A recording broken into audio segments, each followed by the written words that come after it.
If I were you, I would create a new link tree and a new YouTube and a new everything for your business because no longer is it just going to be you personally. This is a business that we're creating. So you create a new link tree. You come up with a name. We can come up with a name whatever you want. Reply Guy Corporation, whatever you want to call it. You create a link tree with that. You create a YouTube with that. You create an X with it. You create a Rumble with that. You create a Kick with that. You create a you know what? I have all this for you. I'm going to send it to you. I want you to read through it, and then I want you to ask me questions. This is the thing that I send to all the Nigerian guys who come and they're like, "Hey, we're reply guys."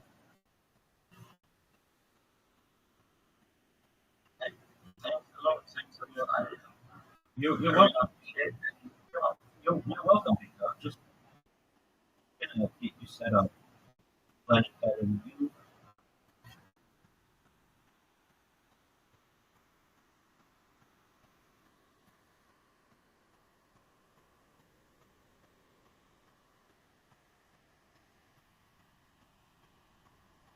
I'm going to send you another thing too. Give you the job.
Okay, go check your Discord messages.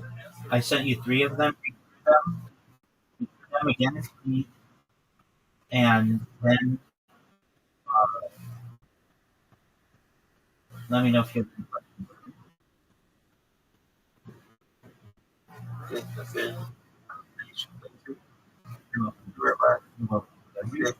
Read through it.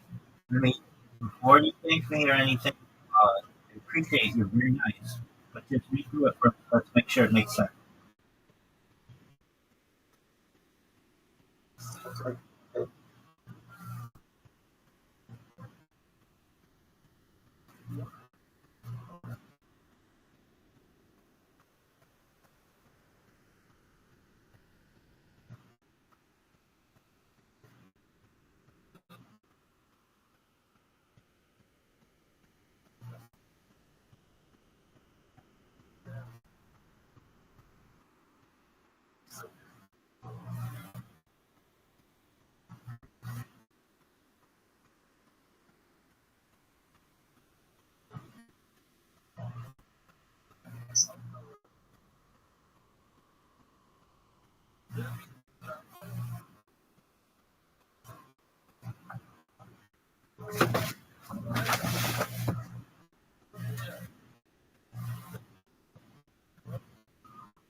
Roman, I would like to, start making some of those accounts. Absolutely. Does that make sense to you? And if I have any, uh, yeah, if I have any questions, I'll just, send it to you. Thanks. Absolutely. Don't send it to me. Just come in here and answer your question. But does it make sense to you? Yeah, just, Is there anything about it that doesn't make sense to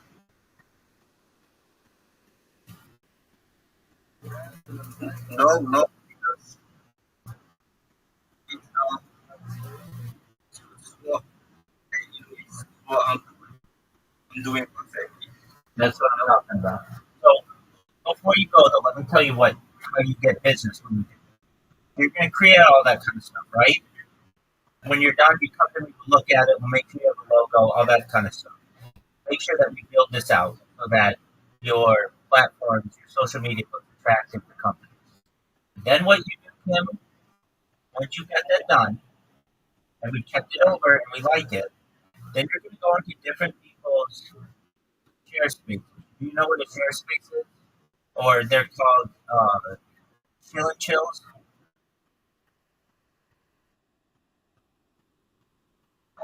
Is that on X? Yeah, apologies. Yeah, on X spaces. Yeah, yeah, I did join on some of them, Exactly. So then what you're going to do, you're going to press the button to speak this chill and chill. Maybe it's got 10 people in it. Maybe it's got 10,000 people. Whatever. And when they say, all right, well, we've got Kim who's next up. Kim, are you there? Say, yes, thank you for the opportunity. My name is Kim. I'm a social media marketer, and I'd like to help promote your business. What makes me different than any other reply guy that you're ever going to find is I'm not just going to promote you X and say, where's my money? I'm going to promote you on 20 to 30 different social media platforms. Everything from YouTube to Twitch to Telegram to Instagram to Facebook, across all of the entire internet.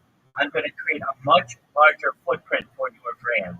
This is going to get you more DMs. This is going to have more people buying your coin, more people interested in your project. Moreover, what I'm going to do is help to promote your project on all of social media and on AI and on search engines, which is going to get better rankings. If this is of interest to you, please feel free to send me a DM. I'd be happy to help you. I am the best social media marketer that you will find for the price. And again, my name is Kim. I look forward to working with you in the future. That's what you want to be able to say. It's a 1 minute pitch. It's very simple, but then you recognize that you do this in every single chill and chill that you can find, and people are going to start to connect with you because they're going to be like, wow, finally, reply guys gets it. It's not just about X, it's about the whole internet, and that's what you have to do.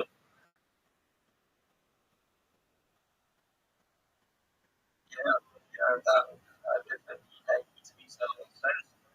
Yes. Okay, excellent. Well, then,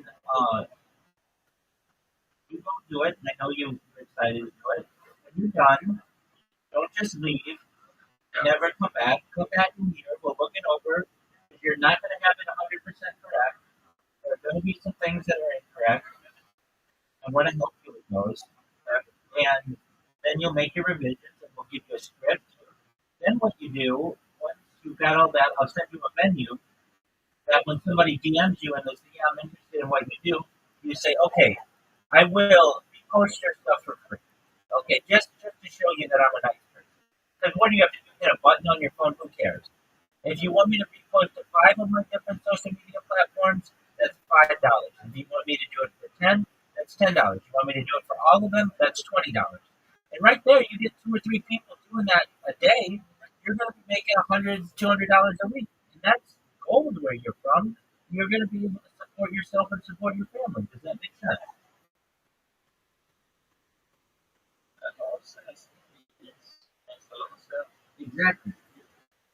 And these accounts are going to become stronger with every single day because you're going to get random people who are going to start following you. Random people are going to repost what you have. So then, 1 year from now, each one of these accounts will maybe have 1,000 followers on them, and then you're only have a medium-sized account for people to be able to start doing business with you. It all started for free.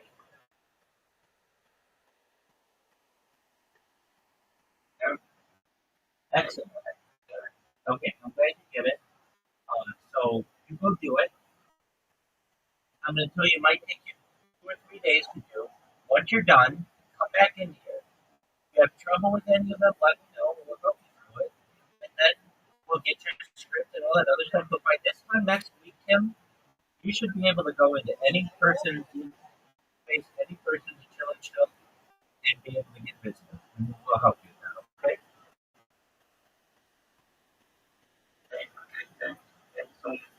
Absolutely, my friend. You take care, you work on that, and if you have questions, come back. Okay? Okay. That's it, my man. Take care. All right. Bye. Bye.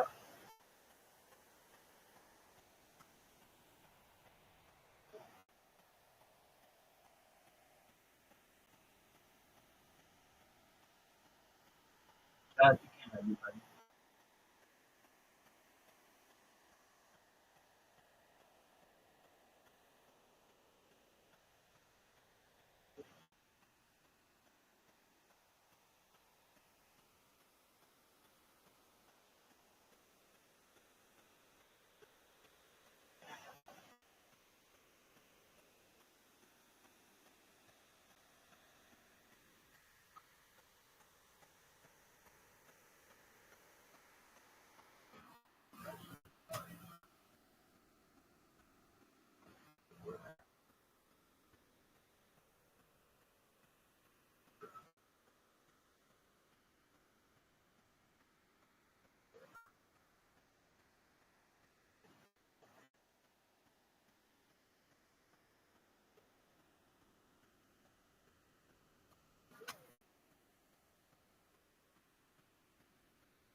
What's good, Miss?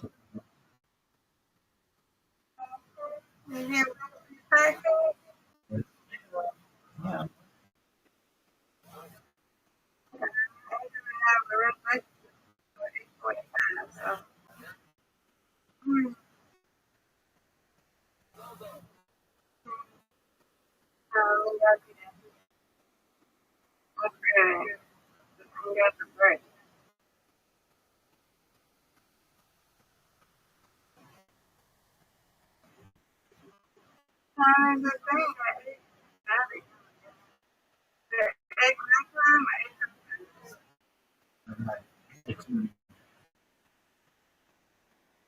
It's 95.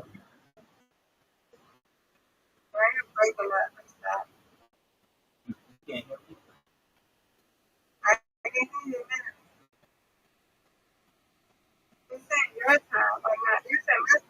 Yeah, it's 5 time.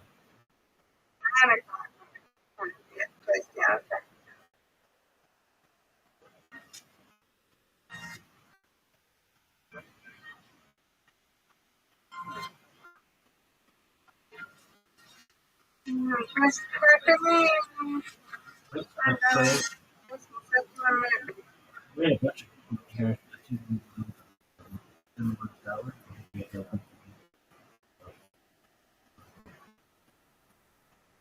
Seven people at once or something like that.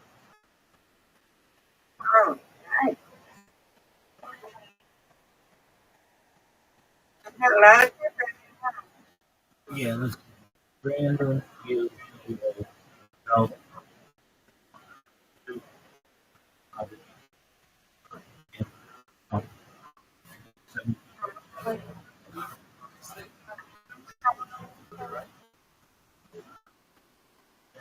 Somebody else. Oh, well, then you, eight, and somebody else. We did. Maybe anywhere from 6 to 9 people at any given point.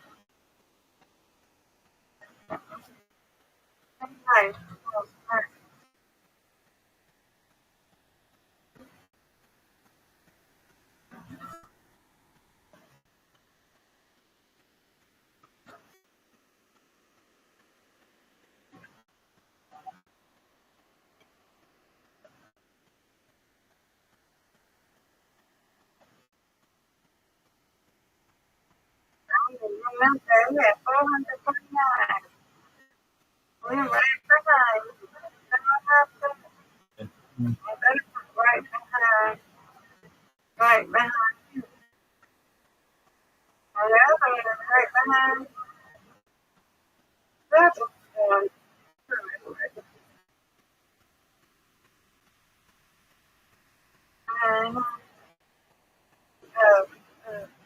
There's three steps right behind him.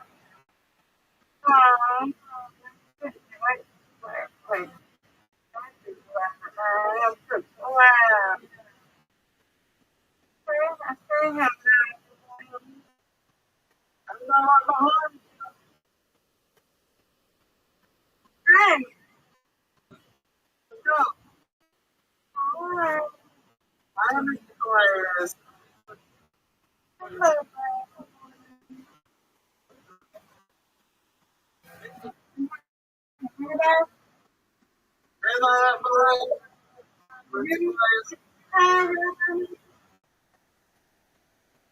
Hello.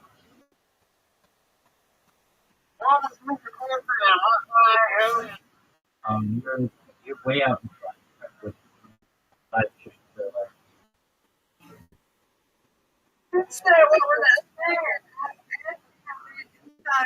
Anyway.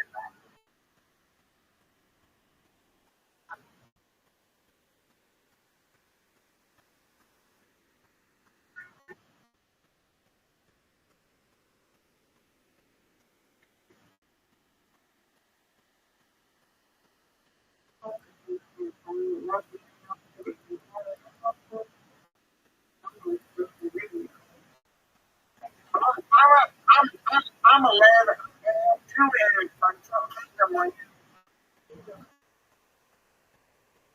years.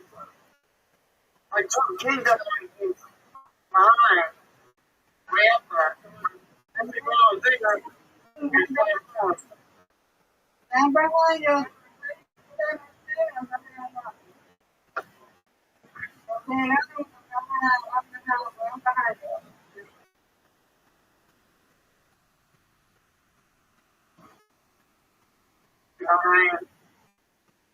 I'm not up there. I'm with that Lord Rabbi. Sure. I'm in that one. Yes, Yeah, sir. I know. My wife, I look at one and wait until the rabbis. Yes, sir.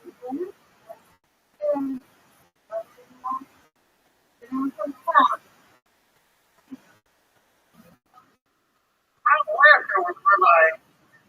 Sure. I can't rabbi. How about that? Every minute you gain, I gain.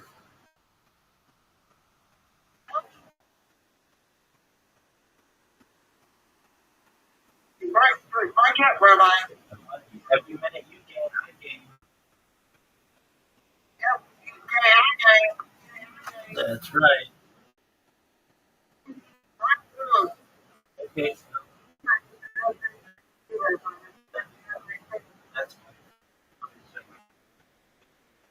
You're still right now. all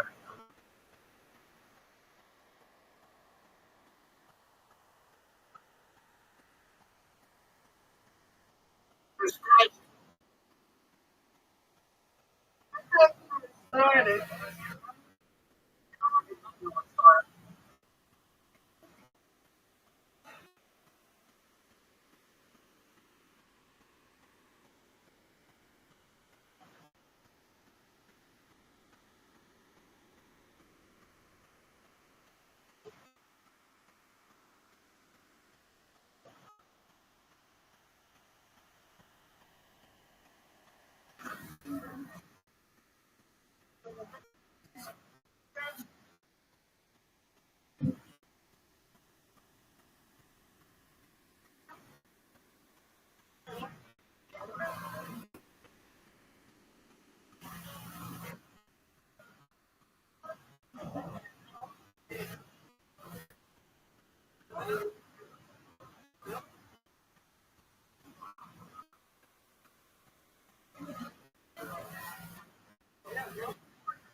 Well, my velocity is he got like,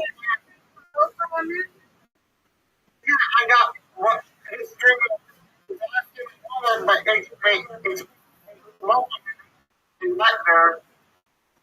Oh,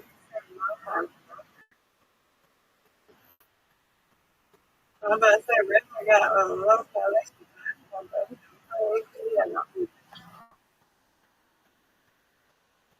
There you go. Yes, ma'am. There you go. There you go. There you go. Go ahead, bye. You tell me.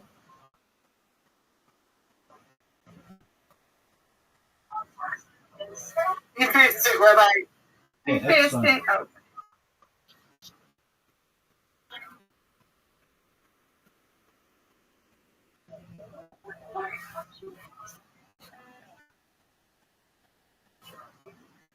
Oh, stay listening. Baby,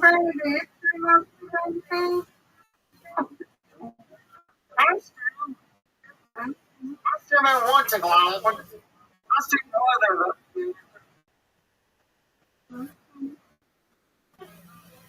I'm streaming like well, 13 inches. Most of it. I'm streaming most of Twitter and keep my streaming Twitter at the same time with a my contact.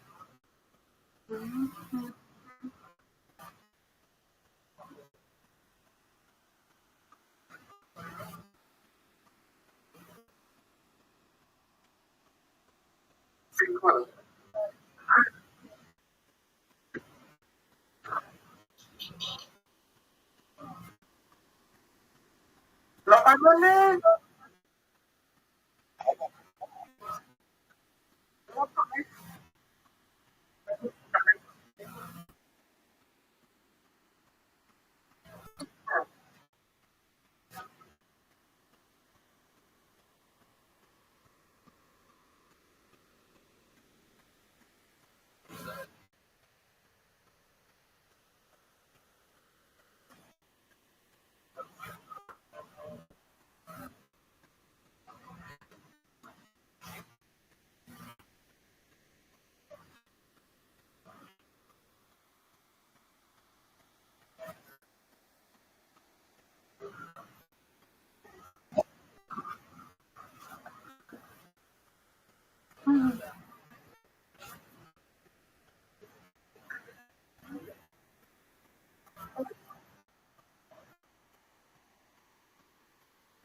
I'm not.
It's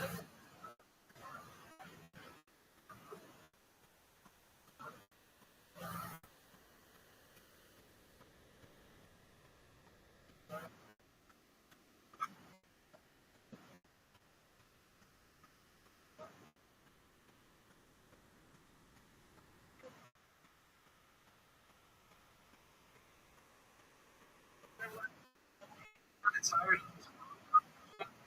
Months without a decent solution. When I was a little kid, I thought I was gay. Like a good Christian man that he is, he sent me. And it must have worked. I thought I was sure. After the priest lost his ring in my hand. To this day, when I fart, it smells like holy water. I must be. I miss them so much. How do I feel like I consider myself a pretty open, holy guy. I feel just about anybody, except for poor vets. I hear they will have PTSD.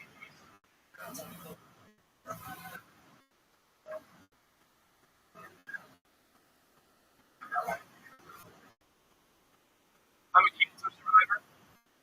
I dated one girl just a month, nearly killed myself. I don't care what they say, Virgos and cancers, not compatible. You got Zach?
Sometimes I have how come you didn't go to any other fights or anything? Well, I used to work a lot, but now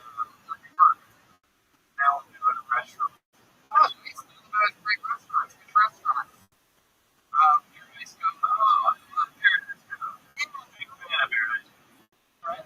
Paradise Go, the one with the deck outside, the seagulls that come up and the chandelier. Yeah, the seagulls definitely attack. Totally neat. There's a whole bunch of red wine over that mountain. There's a trailer, like a trailer, but right in front of it is where eight girls are something weird like that. There's girls and another guy rumble up something. They go to the really? Are you going to Paradise Go the other night? Like that? You know, there once every 9 years.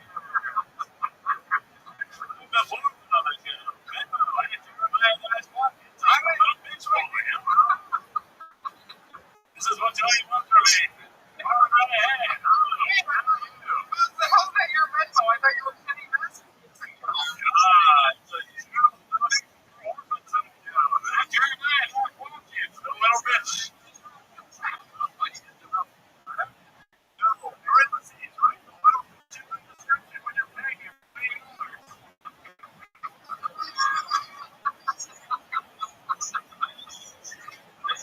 Look up his song, I Need Your YouTube. It has 30,000 views. That's it. Okay. So, you only done stand-up twice. What was your first time doing stand-up? West Side. Okay. This March? Yep. Okay. Great time to start. Heck, you absolutely. How long have you lived in LA? Where are you from? I'm from Vancouver originally. I've been in LA for like 7 years. Upstate New York? No. Very nice. And you moved to Los Angeles? The winter, right?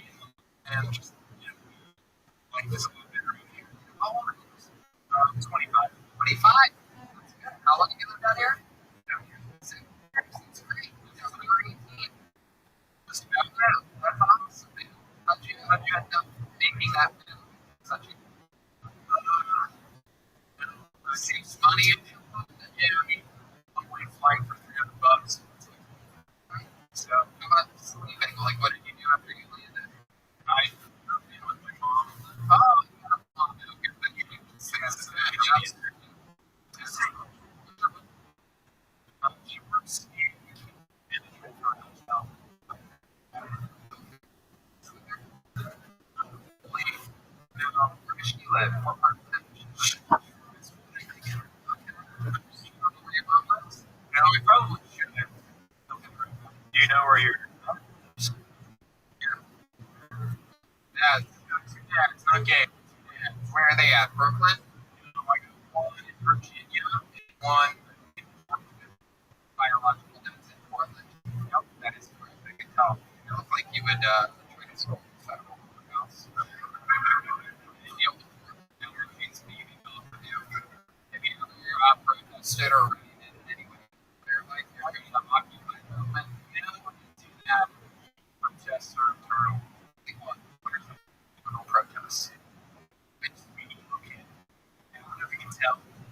You don't wear it on your sleeve. No, I get a little bit of rockabilly. Like, is that the word?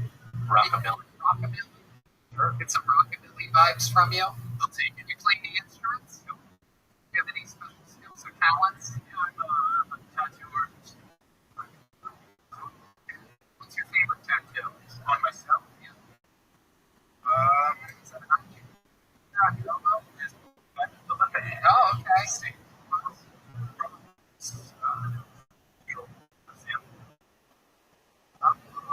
That's right.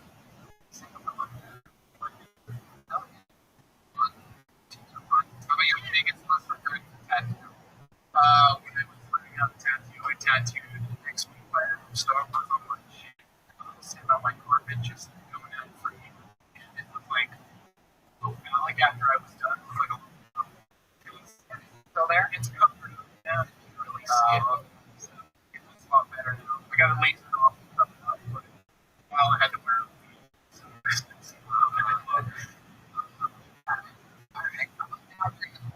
you do for fun.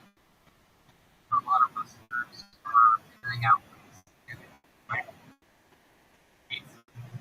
They should think of a lot of those. Yeah, man. Unemployment is better paid than any industry right now. I mean, I gotta make better. Just make it more money. Like, machine on my bed. Some shit. It's a badass thing that you do. Okay. Those kind of things. Shima? Yep. What do you do at the big Shima? Strike hard. Killed Asian people. Talking about crap with the coronavirus. Better time to kill Asian people than when they're killing us.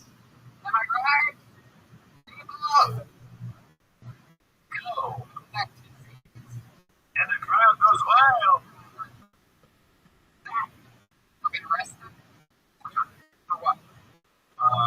Not being while using the subway or pretty much got me arrested for using the subway. Subway bandit over here. Kind of badass. I stole a football.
simplicity from What Horizon. the fuck?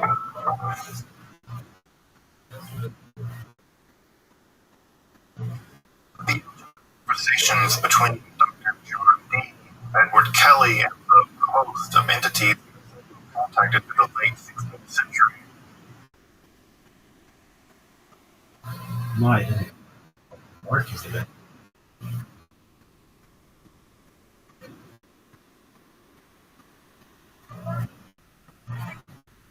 Entities contacted in the late 16th century are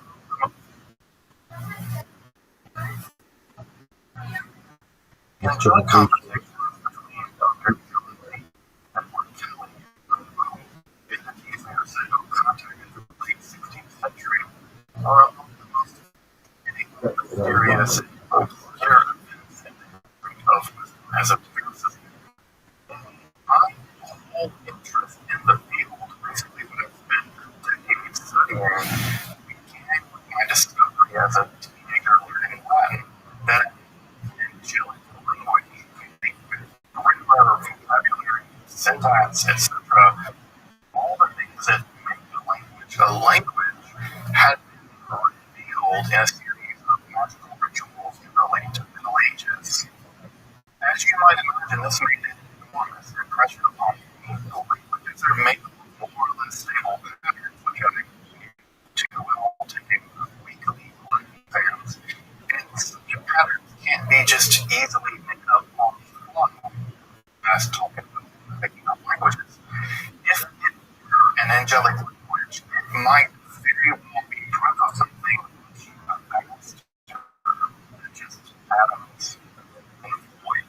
I immediately ordered the Lexicon Complete Enochian Dictionary, which I still have over 2 decades later, and I've been studying esotericism ever since. In this episode, we're going to continue our series on esoteric symbolism and languages. You can check out the card above to explore more topics in that series by turning our attention to the Enochian language in at least 3 episodes. The first one is going to be about the Enochian alphabet, the second on the context of the celestial book of Enoch, also known as the Liber Loga, and the angelic language. Pronounce the name of the book because that's how the angels said to pronounce it.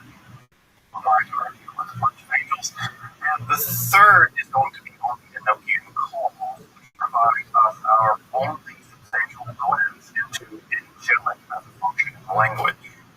In this first episode, I'll explore the origins of the Enochian alphabet. I'll be situating the project in the philosophical and spiritual landscape of the 16th century semiotics, or the study of representation more generally, and I'll attempt a paleographic analysis of the 2 Enochian scripts.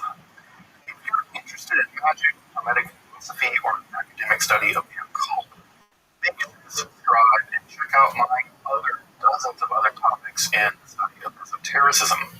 Also, if you want to support my work of providing accessible, scholarly, and free content topics on esotericism, I hope you consider supporting my work on Patreon, or perhaps with a one-time donation.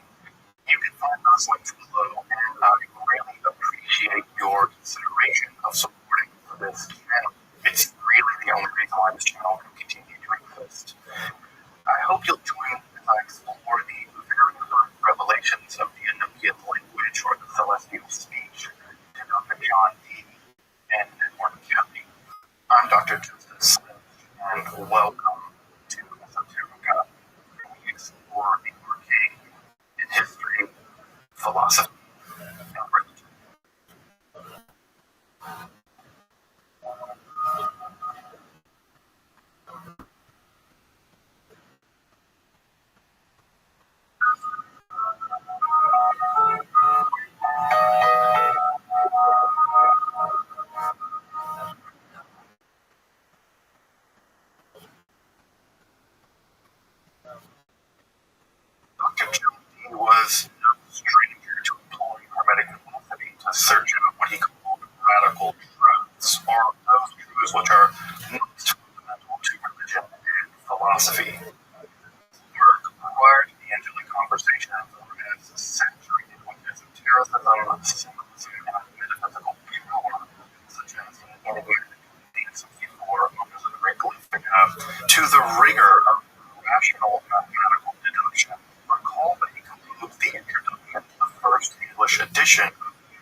at home with one another. So it would be no wonder that he would eventually turn that analytical mind informed by Christian hermeticism to probe the fundamental depths of religious truth by attempting contact with the victim messengers of God, the angels. By at least the early 1580s, he was experimenting with the technique of scribing, peering into a published object or substance in order to supernaturally perceive the metaphysical world. He had little substantial success himself until the arrival of the alchemist and forger Edward Kelly in 1582. If you want to learn a bit more about Kelly and his later alchemical writings, check out my episode on that topic above. Now, Kelly had a talent, so to speak, for scrying, and his doing so would set into motion the events that would lead to one of the most important events in the history of Western esotericism, the angelic conversations. Such conversations would include dozens of beings that would reveal at least 3 different systems of angelic magic, a range of invocations, rituals, furniture, and the celestial speech of the angels themselves. Before going forward, I just offer a few words of clarification and disclaimer. I have been using the word in much angelic language. That's because the language isn't Enochian in any important sense. It's typically referred to as angelic or celestial, or times devil in the resemblance behind deity. Now, that said, I'm just going to use the vernacular term Enochian for both the sessions of the animal system and the languages. I'm not a I'm a victim. I'm a victim of the tyranny of the Slavic vernacular that uses the word Enochian to describe it. Further, I also just want to point out that I'm bracketing truth claims about the entities and revelations around angelic conversations. I want to present the text without constantly having to disclaim myself using somewhat belittling terms like allegedly, so-called. I'm just going to ontological statements to the Kardashians, so real or matter of the beings are real is going to have to be a debate for another day. Lastly, I want to mostly bracket my skepticism. Kelly, who is super ashamed to say the very least, and try to deal again with the text is impactful. In the same way that I'm happy to discuss other mythological systems in their own terms, including the one that I happen to subscribe to, certainly extend that courtesy, if only provisionally, to the angelic conversations. And that all said, let's discuss the language and text that are supposed to usher in to live. And when Kelly read a few of those words out loud, he was going to pick up with some spirits and shuffles. Fun. The first phase of the angelic conversations primarily has to do with the development of what is now typically called the understanding system. It runs roughly from March of 1582 to the earliest stirrings of the revelations of the angelic language itself from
honestly be a bit crazy making and trying to fit it all together to make it all coherently work.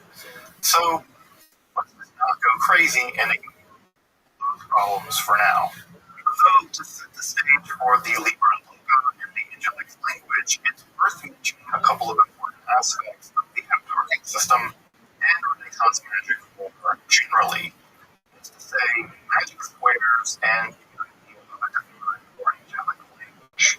Let's start with the squares, as they appear pretty early on in these sessions themselves, and in many ways contain the very first element of language. As you probably know, such squares are widely implemented for that as feature one, the Sator square being, of course, the most famous, but these also occur as far afield as Chinese mathematics and Arabic and Jewish astral magic. In fact, they all come astral magic. Or, at least, these squares are important in a few aspects. They play an important role in the same Williams on the philosophy especially in his theory and practice of astral and, in some senses, angelic magic. Really, I can't overstate just how important the purpose through philosophical philosophy is going to be in this entire Enochian saga. These squares are typically alphanumeric grids in which the numbers add up to the same number. The rows or columns are sometimes additively, or as in the famous squares of the Rabbi ritual, where they are populated with magical seed birds, often in Hebrew with various forms of degradation. This business of magical squares is that he was already convinced that he possessed the text of the Loika, or wholly backwards in Greek, was already incredibly magically powerful. Specifically, the tables of Soika, which are a series of 36 by 36 tables, filled with letters in some kind of astrological correspondence. He felt that these tables were incredibly important, so important that their content were among the first questions posed to the angels once contact was made through Kelly. Indeed, Angel Uriel, the first time the text was given to Adam in paradise, but apparently only the angel Michael could read it. As it turned out, the text was actually generated by using the C word fed into an algorithm, which was cracked in the 1990s after the text was rediscovered. I've done a whole episode on these Soika tables and their deciphering. You can look at that if you want to check out that episode. Now, it's also worth mentioning here that such tables and squares are part and parcel of the cryptology of day-to-day, and I would positively remiss to ignore the intersection between the two dimensions, alphabets, and international espionage, which was kind of a thing deep and deep was transmission was a thing. Who in fact developed a whole secret angel code transmission system at some point in the future. On a channel like this, could I say something like it's a transmission system will not think that in my mind.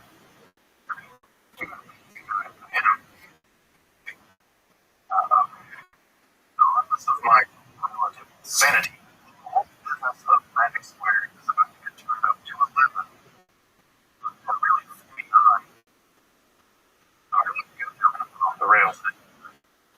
Within the first couple of weeks of the conversations, the very first magical squares appear and seem to contain the names of various spirits and angels whose names are symbols with the ones the fans so and many dark truths survives in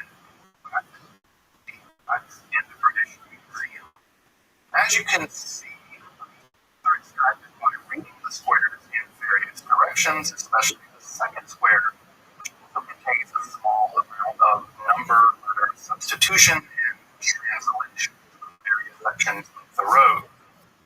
Conspicuously, the second table is a 7 by 7 table with a red of various directions of various angelic beings. I think sometimes sometimes overlooked in this square contains some of the earliest words which will later be revealed as the Enochian or Celestial language.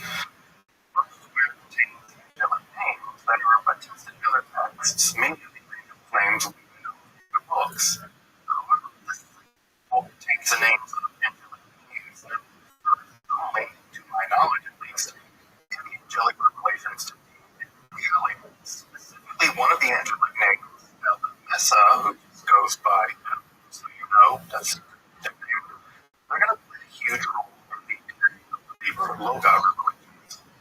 As we will see, coming on to the celestial language primarily appear in a series of 49 by 49 tables of roughly 49 days, starting on Good Friday. That process can generally be said to be the appearance of the Archangel Raphael on March 23rd. About a year in the angelic conversation more generally. The angel Raphael delivers a series of sermons or speeches in which they describe the coming revelation of the medicinal crumbling in that sort of thing. But maybe, which has some kind of power and idea, might add chemical overtones to deep Kelly's ears. Kelly had ears. Call that Rabbi means healer of God, and gives him that in a day in his records. No, something much grander than this liver was at play. The next day, Kelly spoke beneath Raphael's robes, and this book is actually revealed to be the liquor was referring to. The book is said to have 48 leaves, so this whole liquor would go 49. With the usurping of gold written upon which still went blood. Raphael eventually informs Dee and Kelly the records of the angelic speech itself.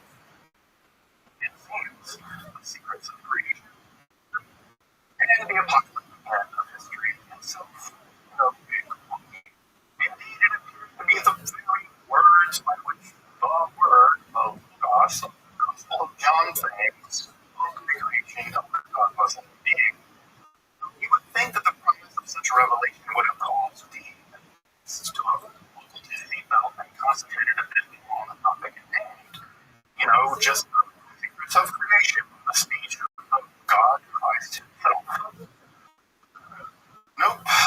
Dee and Kelly basically go on to pass the angels about buried treasure. Serious buried treasure.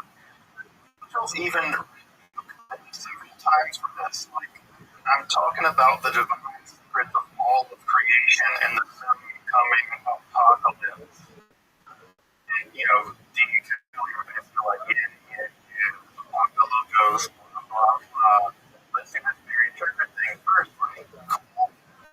Not cool, guys. Not cool, Dee and Kelly. This entire buried treasure thing and many parts like it are why I love the angelic conversations. They are simultaneously mysterious and intriguing, and then they're absolutely hilarious and downright irreverent. Like what Dee did, respectively, as he basically borrow money to buy a horse and other stuff, and Dee has to create the mathematics of the angels and confuse squares and roots. I mean, even for the angel keys to all creation, let us pay for the buried treasure, alchemical squares, and of course, the angelic exchange program. You know who I really feel bad for in all this is Jane, Dee's wife, who must have been an amazingly strong and capable woman, and eventually, of course, Kelly's wife, Joanna, who really did well for herself and her children when Kelly was, you know, prison for alchemical fraud in Bohemia. I'm definitely going to do an episode on both of these amazing women who really deserve it, having put up with Dee and Kelly, the angels, very true. Well, that said, on Tuesday, March 26th, the Archangel Raphael begins to properly reveal the text of Dee and Kelly. First, they're shown a 49 by 49 grid, out of which the angel using a golden rod symbols grouped into three groups of seven, which are read right to left, like Hebrew, and reveal to be the letters of the celestial speech or the alphabet. Before turning to analysis of the letters themselves, we're discussing some of the finer Renaissance semiotics are the study of representation and Renaissance philosophy of language. While modern semiotics and philosophy of language maintain that the relationship between sign and signifier is arbitrary, this is just a way of saying that the word dog or any similar word in any language has no inherent or metaphysical relationship to the furry creature denoted by that term. That arbitrary relationship is by no means a given in pre-modern semiotics. Further, there is a more general metaphysical debate stretching back centuries before even John Dee about whether categories like abstract categories like dog or human existed at all. The realists took a more platonic position, arguing that general categories did have some kind of metaphysical existence. The realists held that such categories were just names, so named nominally, though perhaps not totally arbitrary names as linguists now hold. Further, it was a theological commonplace that God had created the world to be a speech, and that language itself, at least in its form, still held some kind of metaphysical power. This especially in texts like the Sacred Torah, it was important theoretically and practically. Practically, to hear about magic, pretty early on in the European Middle Ages, it's all that Hebrew, which is often bad and real, as you see in so many magical texts down to this day, still often held. And all this taken together produced a theory in the medieval and especially the Renaissance that metaphysically powerful language by which God spoke creation into being, going to at this time was some form of refuted Hebrew, had been lost, following the form of but be recovered somehow. And this led to a sustained interest on the part of Christians into the study of Hebrew and even into some hieroglyphics. This quest for a perfect, divinely powerful language in which representation and word was all the rage in the time of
contains several such alphabets which employ magical symbols whose use actually stretches all the way back to the Greek magical papyri and were very likely extracted, at least at that time, from Jewish magical practices. Indeed, alphabets, which are the symbols of philosophy, are practically derived. Interestingly, these alphabets are the origin of the angelic script we found in the Conversation from Angels. A more likely candidate may be so called the alphabet in the 1530 quadrigal chemical language, early impenitence, or the Union of Practice. D.U.S. got a copy of this text in 1599, and as I mentioned, it does contain that it calls Enochian. And I have to admit, these Enochian letters bear some resemblance to the angelic script, though not so much the first version, or and there's really no homology between the lefts and their respective phonetic values between the two so-called Enochian alphabets. While it's possible that the Voarkadumia served as an inspiration for the John D. angelic script, this connection does strike me as continuous to exist. Further, and I think this is really important, not D we should be thinking about here. It's Kelly. At least know the rhythm quite well, seems to have known and been practicing some form of solidified poetic magic while engaging with the angels. Probably trying to get the demons to tell him what a very treasure was. Kelly. It's not clear that he explored this notoriously difficult text of not kidding. I've read a lot of books, and this is without being one of the most obscure. In further, the connection between the two character sets really only applies if one is looking at the later angelic script, the first one revealed on March 26th. Another possible condition for the script could be typography or shorthand.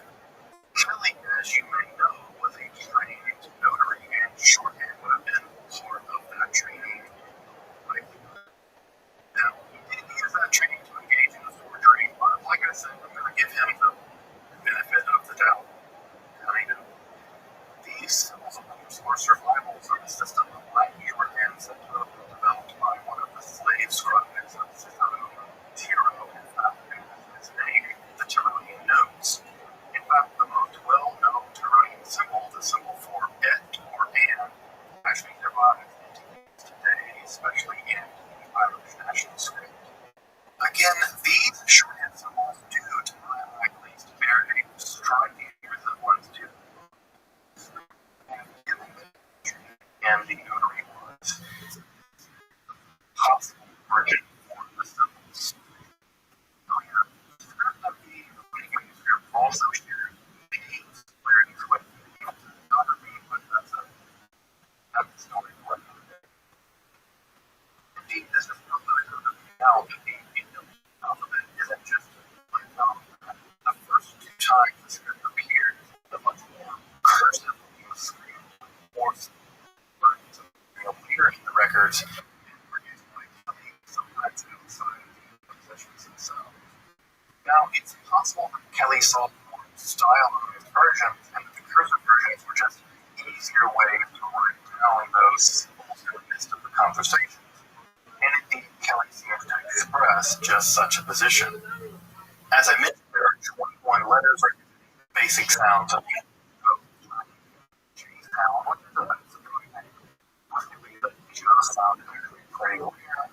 and there are no sounds really for English in the alphabet. Now, this can be taken to be evidence of the non-supernatural origin of the language. It seems like they have all kinds of sounds that are foreign to you. Though I've always thought of that line in the Quran where Allah tells Muhammad that, indeed, we have sent it as an Arabic Quran. This ayah has always struck me as interesting because it seems to indicate that if Muhammad were an Arab and I don't know, deep person, the Quran would have been revealed in Arabic or better than that. Despite the idea that the earthly Quran is a be of a celestial eternal God. B, the D got the Anglican version? I don't know. Someone else might have gotten a different version. The Polish version might have been completely lacking in vowels. The Hawaiian version may have been mostly vowels. Who knows? The first version of the alphabet seems to be less formalized, but does not fundamentally appear to be cursiva in nature. This just means that the letters don't seem to touch as it's being written. Both scripts, in fact, text to it in that regard. The first script is composed of glyphs with relatively simple ductus, in fact, rarely implemented strokes, though there are some inconsistent serifs that are present at glyph termination.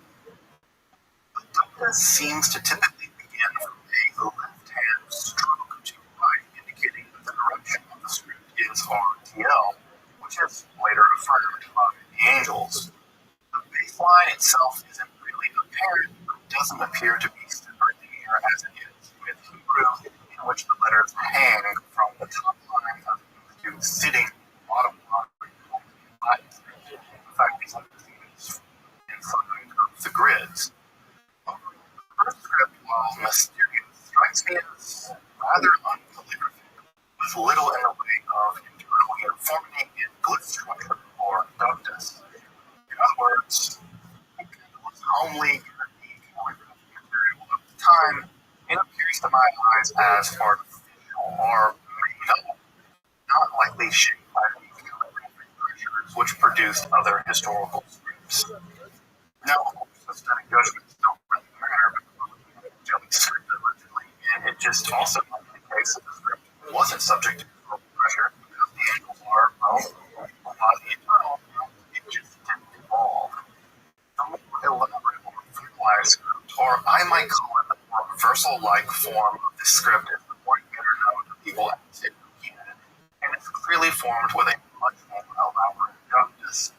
Here the glyph seemed formed by several strokes that are built up somewhat like harmonic versals, and supported very dramatic, elaborate serifs, and a couple of the elements to have the presence of puffy or little dots, which don't seem to appear in the first script, but do seem important in the second.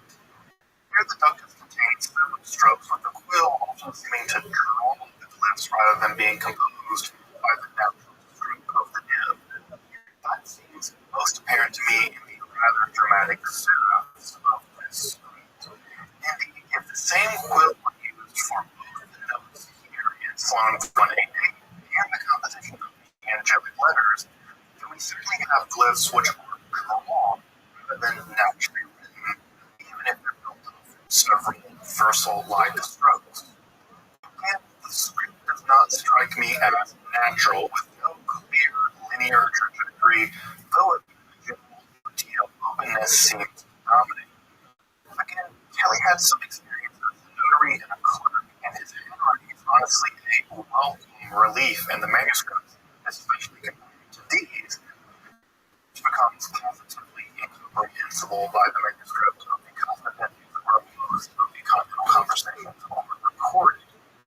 So, the more calligraphic version of the angelic script of the Ethiopian script, or perhaps things to that training as a notary or as a scribe. Though given these two scripts, it does not appear that the first script is somehow minuscule. The later, more formal version is majuscule. The Ethiopian script seems to be exclusively majuscule throughout the entire sessions, much like Hebrew, but not like English or Greek. Further, case, it seems like they are both two scripts, more stylized, formal, and perhaps just more utilitarian. Though again, Kelly does indicate that the later, more formal script is the angelic script, properly speaking.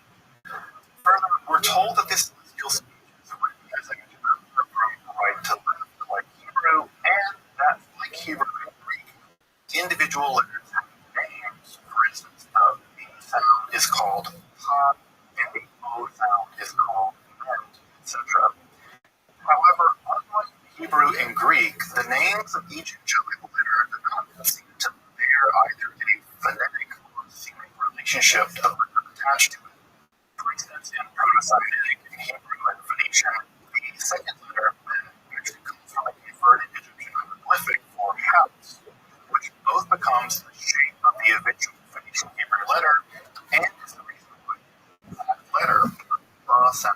buying a house is linked for that reason with these letters being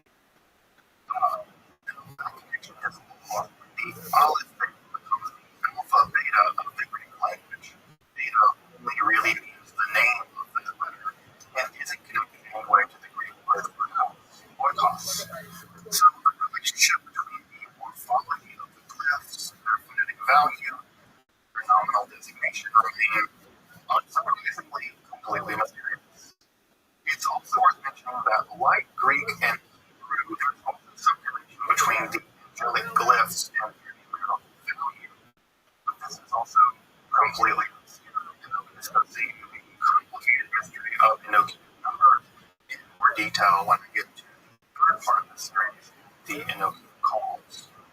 What I find perhaps most surprising about the Enochian or angelic alphabet is what isn't mentioned in the journals. While the tables of Enoch, the calls, and the watchtower are given often painstaking detail, angelic script received virtually no attention. The nature of the tempest, the presence of puppy, the relationship of the glyphs to the fly, etc.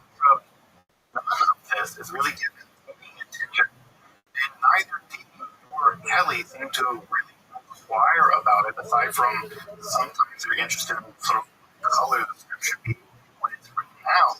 And even then, the angels don't really often seem to care about this very much. Now, given that I'm a calligrapher with an eye toward paleography, I'm sure this is just me being a bit nitpicky, but still, this is the angelic script. You would think we would get some kind of handwriting tutorial, but I guess not.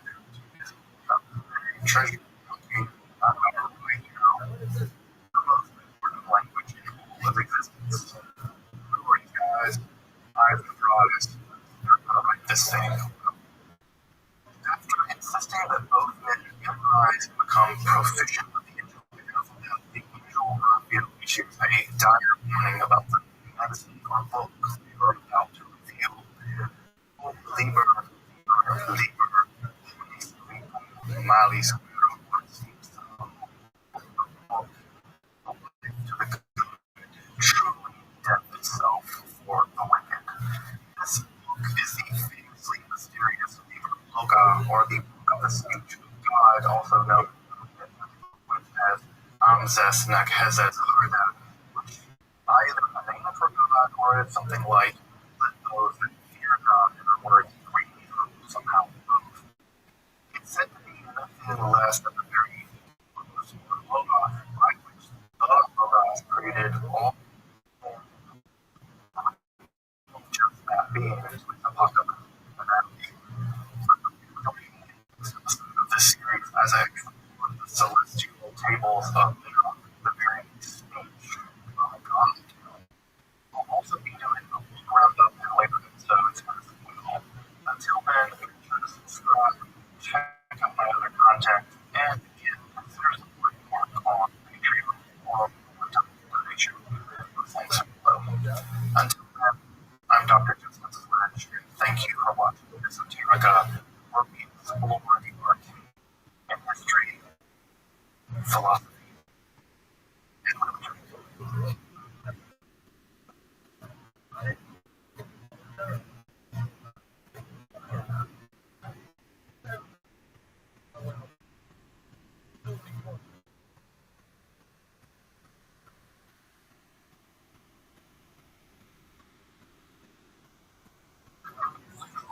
What?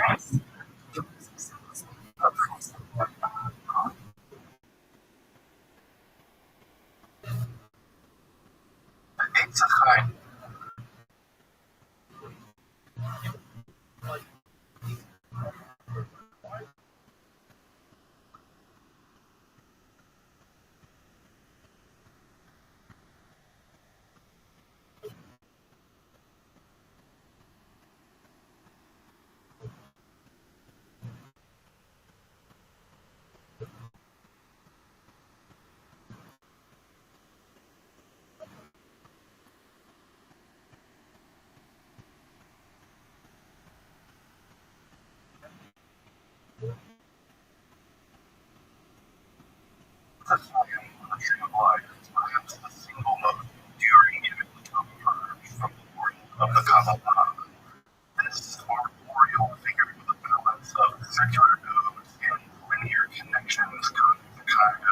sacred geometry with a glimpse into the hidden metaphysics of the divine nature and its connection to our world. The road toward divine emanations continued to be the source of intense meditation, speculation, and has long since entered into the occult and hermetic imagination with esotericism.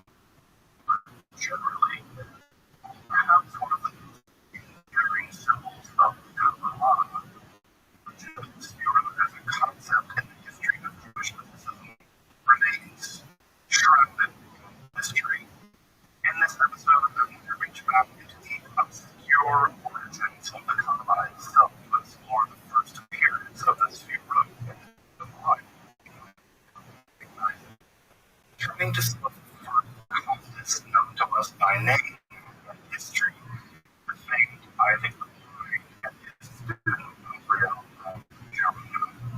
It is in this early strata in the history of the that the Sefirot has other obscurity of the Sefirot derives in the Sefirot here, but it holds the light which we want to shine throughout the later history of Kabbalah. If you're interested in Kabbalah, hermetic philosophy, or magic, make sure to subscribe and check out my other content on extended analyticism.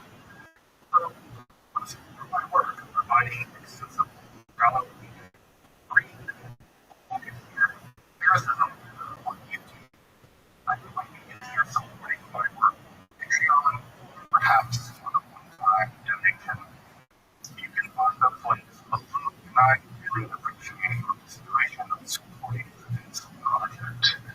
Now, I hope you'll join me as we explore the very first appearances of the Sefirot as true divine emanations in the 20th century life. I'm Dr. Justin Sledge, and welcome to Esoterica. We explore the arcane in history, philosophy,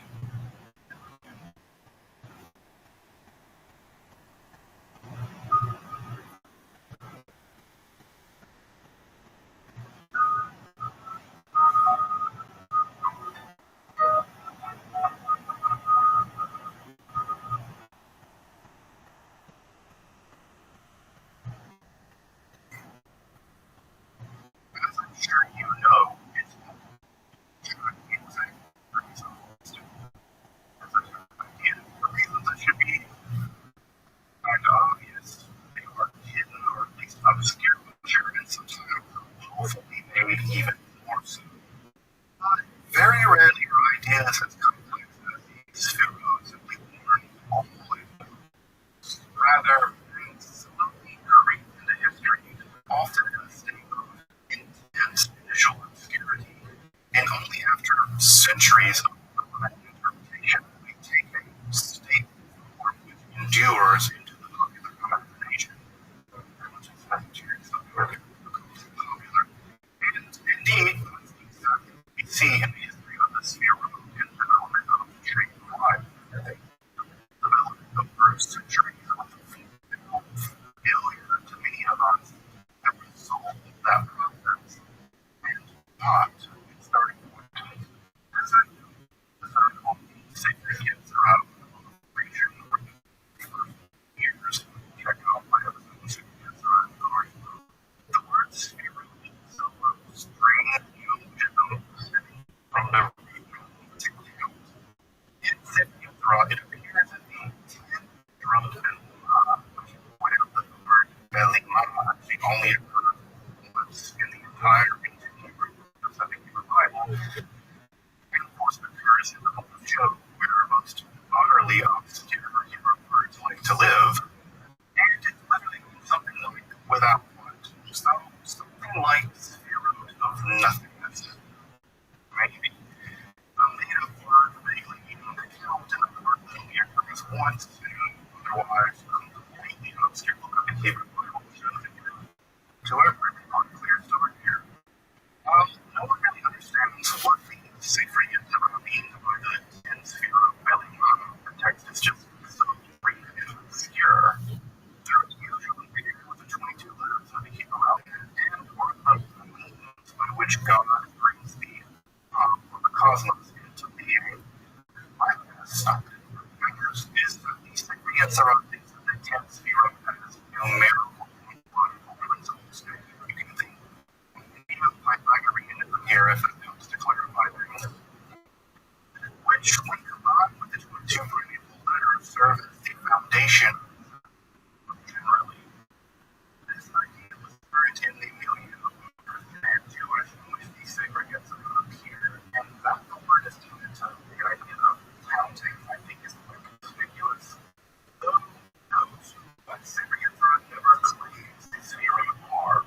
At this earliest stage of the development of the concept, the sphere do not appear to be divine emanations. And the idea to appear a few centuries later, specifically in the immune or the circulation circle, and most importantly in the Sefer HaBahir, or the Book of Blindness.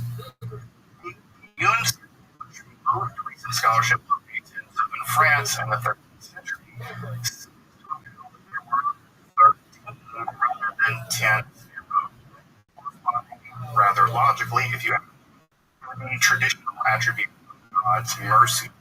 These 13 powers, as they're called in the Eastern Circle, were exclusively linked with the sphere of the Sefer Yetzirah, though the exact connection is clear in their literature. Though it is in the nearly contemporary text of the Sefer HaBahir that the 10 Sefirot, as they are now more generally known, first appear through that text, although the texts there tend to prefer to call them Rothschild. This idea reaches back into classical Jewish thought, the idea that God speaks something into being. There's some indication that the Sefer Bahir is also informed by an earlier American text, the Sefer Rabbi, or the Book of the Great Secret, which also contains a similar, somewhat mutilated list of emanations. To be honest, the Sefer Bahir is presented in such a confusing manner that it was going down, and then the pages were thrown into the ether and edited together as they fell. Attempting to derive a systematic account of the sphere from the text proves exceedingly difficult. But that appears to be exactly what the protocollist of the early 13th century Provence and Girona did. And it is from their work, the sphere and the tree of life, as we know them, really began to emerge. The first Kabbalist really known in the name to history is probably Isaac the Blind, also called Sagi Nahor in Aramaic, which literally means full of light. This is a reference to the tradition that he was born physically blind, but that his spiritual and philosophical side were amazingly keen. Isaac was the son of the famed Abraham ben David, also known as the Ravad, to the emergent Aristotelian also an accomplished Talmudist and legal scholar. A legal scholar, there is some persuading evidence of some time which is with specific revelations from the prophet of light and of the Holy Spirit, though the details of all of this are very vague. I think the mind's decisive seems to have been to combine these revelations with the revelations of the Spirit and the Sefer Bahir, thus producing a much more systematic synthesis. For the first time, such a form of diffuse the list of the Spirit by linking them with a verse from the Bible, specifically from the Book of Chronicles.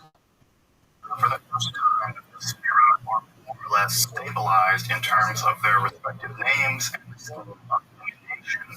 And further, they're also divided into 3 linear columns of right, center, and left, thus laying the ground for the tree of life scheme known to the history and the spirituality. Now, I should point out, the tree of life scheme of the Spirit is just one of several, and another of the earliest depictions is a kind of nested Russian toll-like scheme from Cordes Cordovero. Note also in this schemata rather than the more typical ESO, position showing that even in a generation continue to be quite dynamic. These schemes, the eight society of one scheme and the justice scheme, are just meant to depict different modes by which these hero come into being and interact with one another, neither being one during the other. It just so happens that the eight society of the same configuration has become the most popular, but we should think of truth as being decided by a popularity contest. In some of his writings, Saki Nahor will describe the coming into being of the mystical Torah as couched in the language of the Spirit, in which various lights or flames emerge from a primordial state of potentiality into actuality. What's most striking, in my opinion, is that if Isaac was blind from birth, as is traditionally held, that his works absolutely abound in light, flame, colors of all which twinkle and shine, glitter, with the splendor of hues of white fire, all caught and reflected in the eyes of the prophet. Their works show a zero emerge from ontological darkness, no vain. Isaac also pushes the metaphysical trauma of the emergence of the Sphero further back into the process of ontological causation. How did the sacred Sphero or modes in which God produced creation, and in the sacrifice here, their modalities of the divine itself? It seems to be that Isaac fully fuses both concepts into an unified theory by publishing the process of the unfolding of the Sphero back before the creation of the or cosmos, very transformatory revelation into existence of God being. Accomplished in a positively ingenious by systematically rereading the Genesis creation as not the creations of the heavens and the earth, but as an allegorical, esoteric description of the coming to be of the divine as something, thereby revealing itself as it passes through the various stages of the theological development denoted as the various spheroids. This mystical commentary, perhaps more than any other of this time, prefigures the content of that most foundational text of Kabbalah, the Sefer Zohar. Here, Sakinamor combines mystical exegesis, philosophical rigor, and the metaphysical hermeneutic of the Ten Sefirot to reveal a Benedictus becoming in a vast metaphysical dynamism, positively replete with change, rupture, and flowing process of emanation and absolute. It would be no exaggeration to denote these texts as among the first truly Kabbalistic texts in history. Despite transmitting these earliest Kabbalistic ideas to a very strict circle of disciples and then spreading those disciples to the Nathan Kabbalists of places like Girona and Spain, Isaac the Blind was furious that his and other Kabbalistic teachers were being written down. He famously hymned that the book which is written down should not be just in a comfort. But it was only a matter of time for these profoundly esoteric teachings which make their way to the transmission of the early Kabbalists.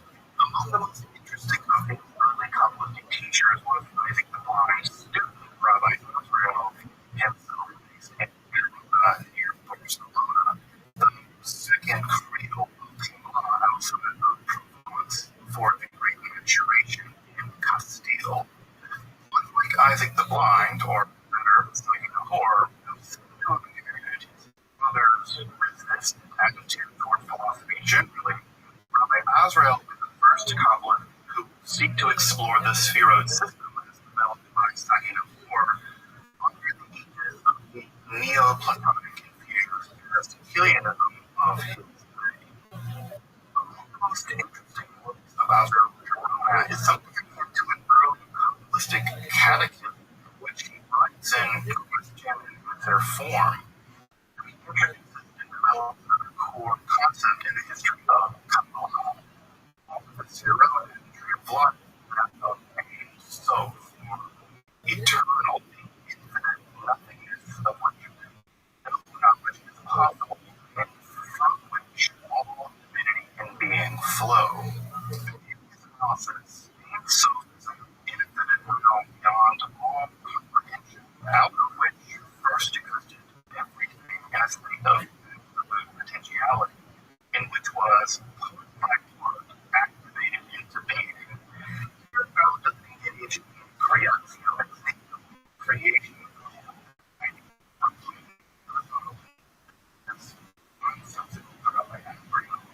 Rather, being flows from an infinite recess of potentiality, activated by the divine, the unfolding of the zero, and eventually, our cosmos.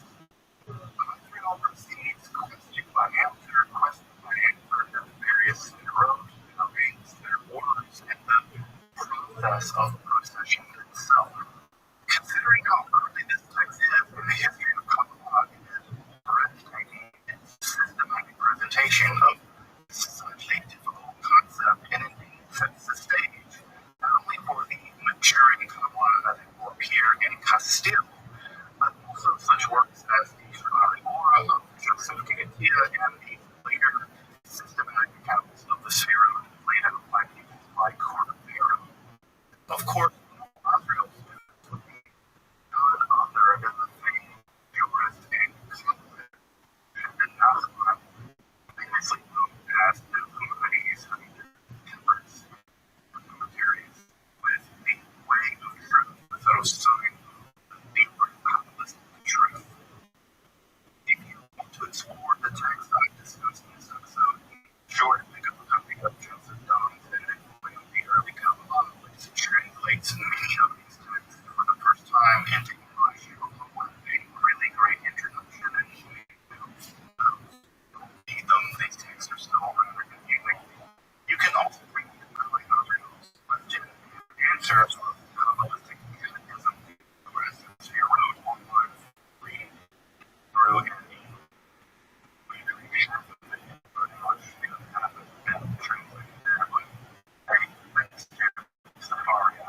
sadly, very little of my words have been translated into English, though I did manage to find a translation of his commentary on the Sacred Yetzirah, which I've actually never read while preparing this episode.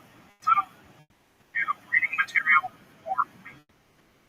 Make sure to subscribe, check out my other content, and if there's something in my work with making scholarly and free content on topics that are interested in me, by checking out my Patreon, or maybe considering a one-time donation. Again, those links below. Also, I'll be doing more episodes of the Kabbalah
way, Trump was the nicest course that I played on. Yeah, it's a $280 million course that I got a deal on.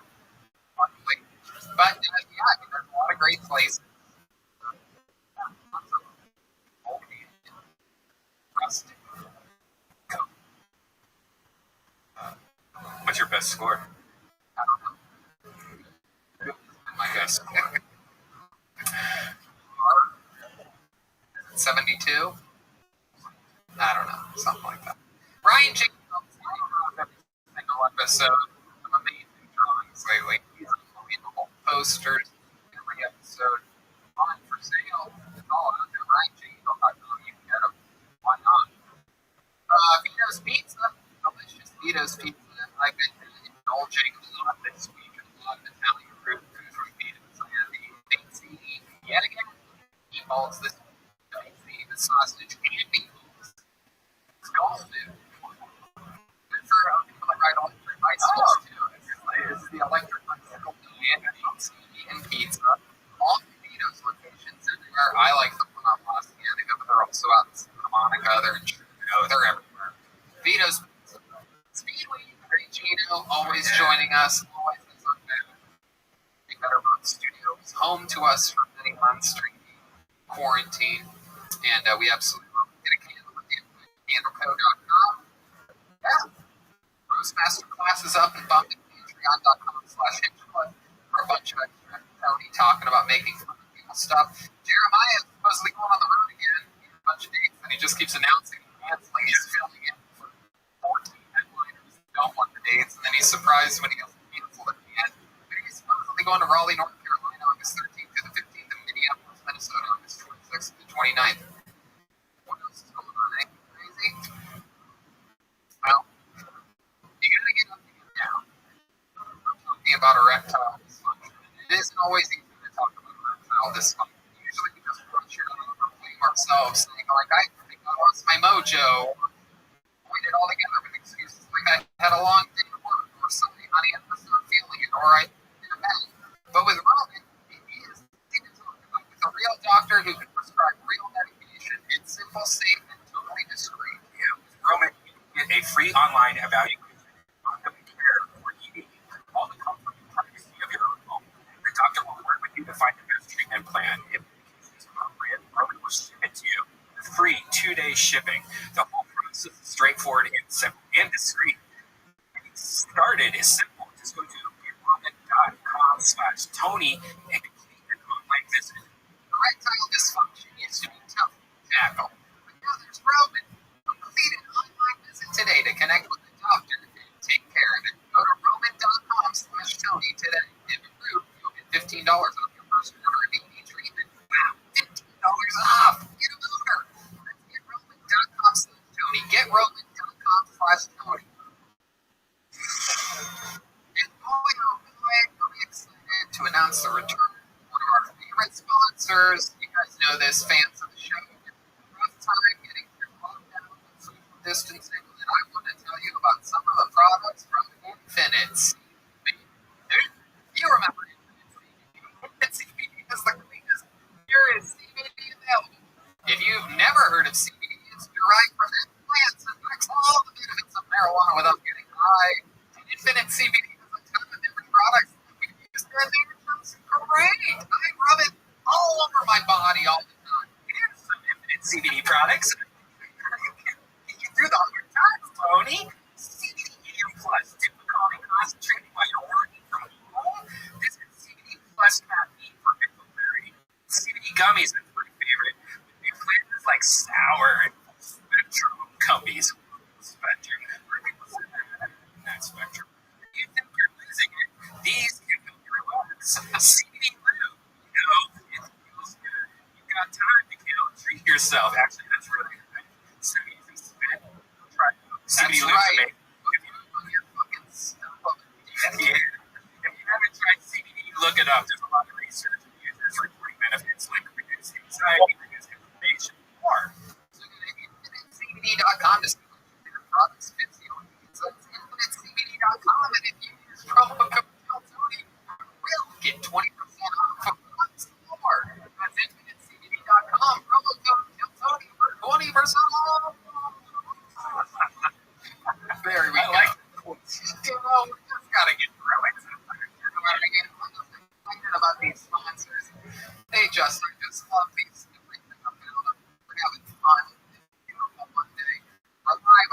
YouTube live streamers are amongst us. You're watching, right?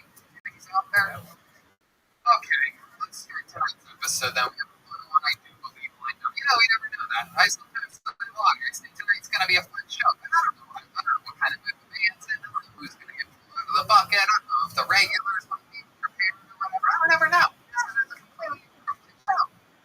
Other podcasts, you know what they're gonna talk about. They have a big whiteboard right behind the camera that you never see, in which they talk about the things that they're gonna talk about. They're gonna talk about all week. We have a band on this show. They can be different characters every episode. We never know what they're going to be. Let's find out what they are tonight, ladies and gentlemen. I present to you the best statement in the land for Kill Tony, Jeremiah, and Stolberg, Jimenez, Jet Ski, Jesse Johnson, and Carl Chris. Here we go. Let's see what happens tonight, shall we? Here they come, I'm sure, any moment now. Oh, we know this crew.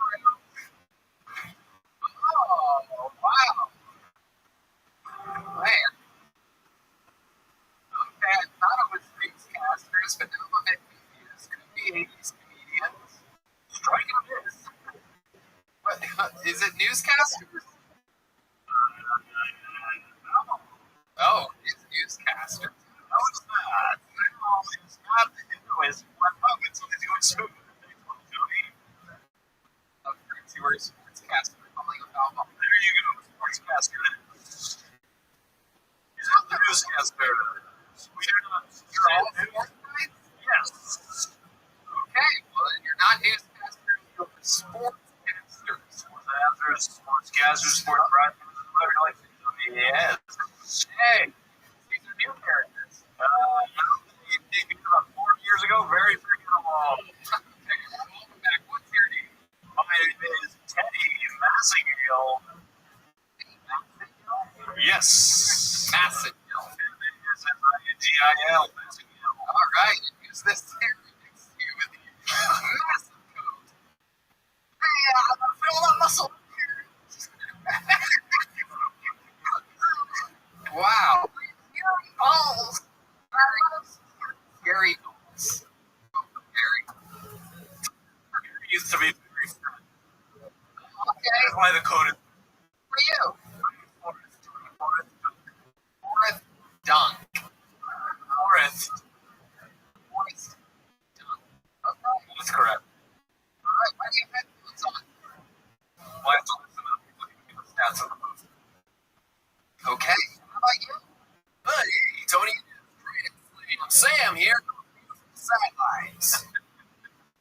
Thank you, Grant. We're going to be sports right now. Actually, baseball is back in season right now. And stand NFL their preseason.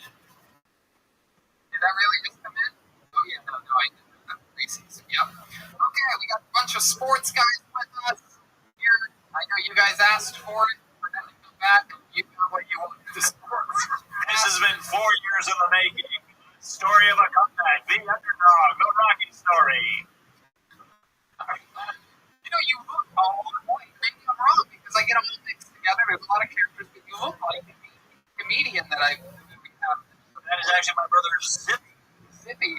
You guys have the same outfit, hair, Actually, mustache. no different mustache. He doesn't have a mustache. When you do those the characters, they all start to look a little bit alike. Hey, they all look alike to me. Welcome, guys. We're gonna have fun. We have 4 sign-ups in the bucket. They are actually we have 5 tonight, so somebody's going to. Oh, that makes it a better place. Yeah. 5 sign-ups, 4 open slots. So we're going to see what happens. Sally Jesse Rabbi, remember her in the class? Great class during the Oh, there you go.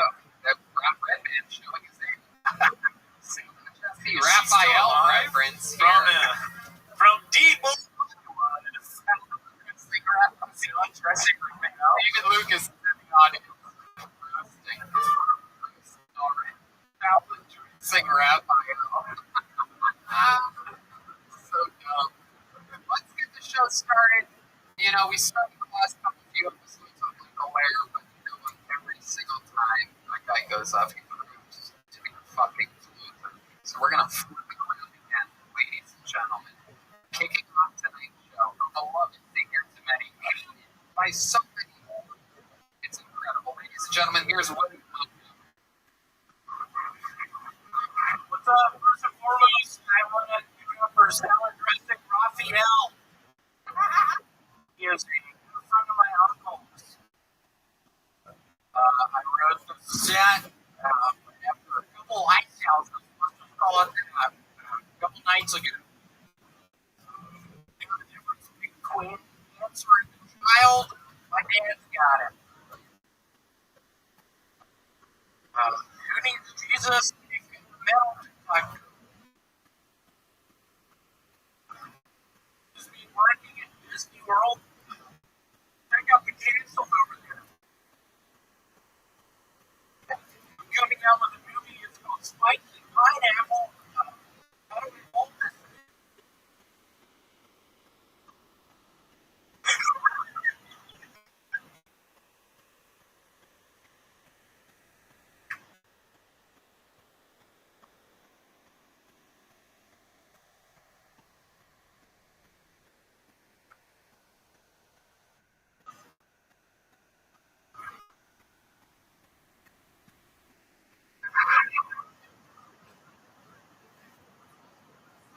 Wow, William Montgomery. What was up with that time? You really, what happened there? You left a lot of space for laughter there at the end. You must have thought that spiky pineapple joke. I did. Have you recently held a pineapple? Yes. They are spiky. Yes, they are. The movie is called Spiky Pineapple. Generally, I don't have a thing. Why would it be a movie? Why would you make an entire movie out of a spiky pineapple? It's Flipper too. Well, you know, you can just hold the pineapple away from you. Maybe I'll write that movie. How much did you write? 200 pages. No, barely. You wrote something under the news. Even wondering exactly what it was. Did your dad have cancer? No, he's cancer-free 2 years. You just had cancer, or you just had it? Really? Pretty much a miracle. And then I do play cancer response.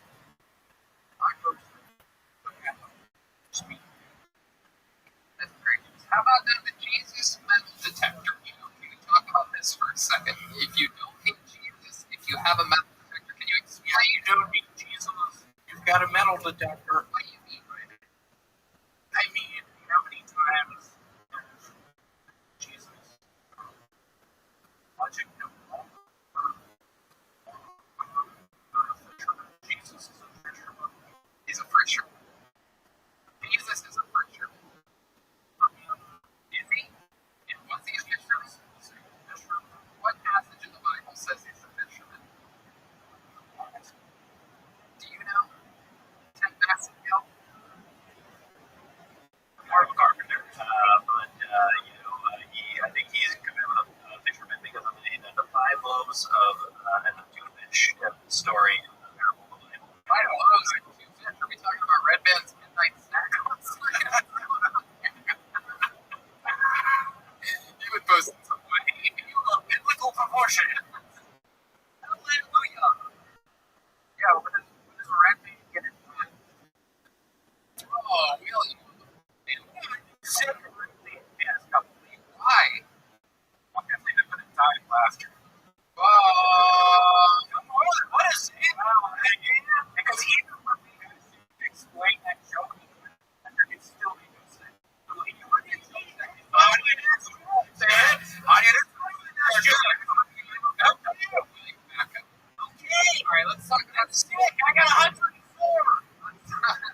world is known for a Cinderella castle.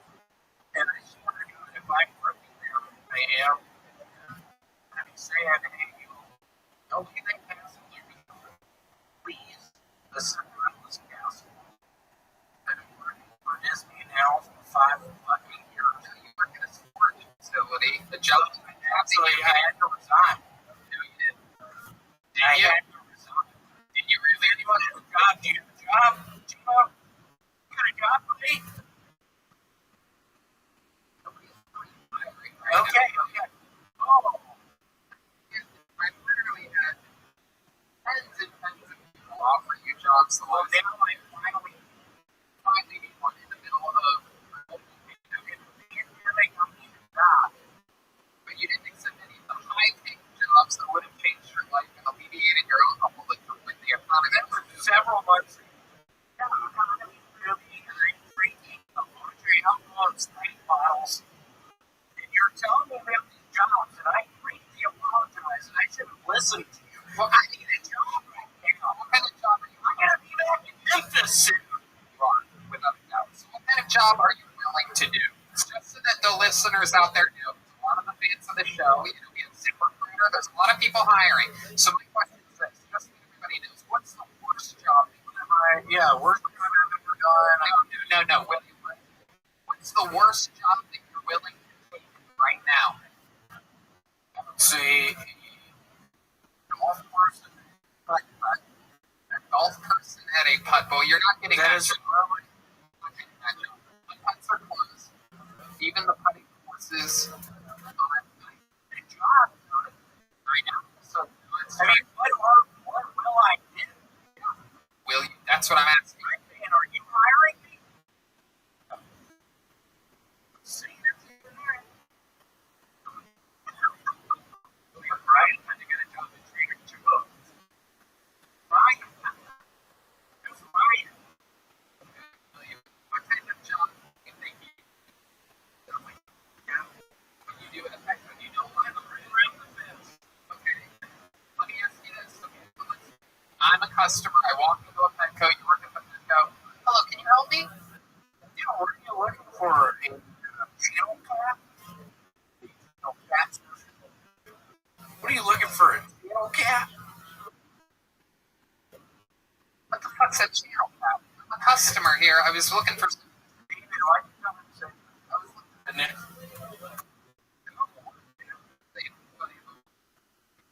There's no way. What happened to your hoodie? So I'm at a Petco. I'm a customer. I'm looking to buy a squirrel. Can you help me? Yeah, what's your name? Bob What's your last name? Jenkins. Bob Jenkins. Here to buy a squirrel. Do you have a squirrel? What size? Medium. A medium squirrel. What, 2 feet? Yes. To everyone knows. Squirrel? Yeah, medium is 2 feet. Everyone knows It's that. $1,000. 2-foot fucking squirrel? It's $1,000. Do you accept cashier's check? I accept that. That's A it? 2-foot squirrel? What kind of Petco is that? Whoa!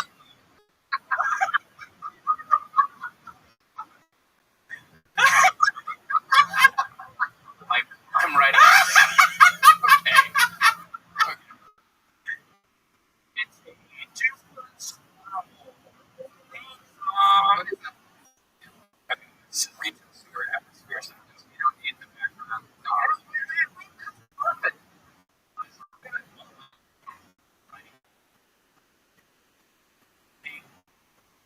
You're spiky. Exactly. That's what made my joke funny. Holding a pineapple, coming out with a pineapple. Yeah. Have you been talking with your parents lately? Yeah. They usually about you, what they've been saying. My mom wants me to, for me to email her my address so she can send me a rubber grill. Oh, that's very nice of her.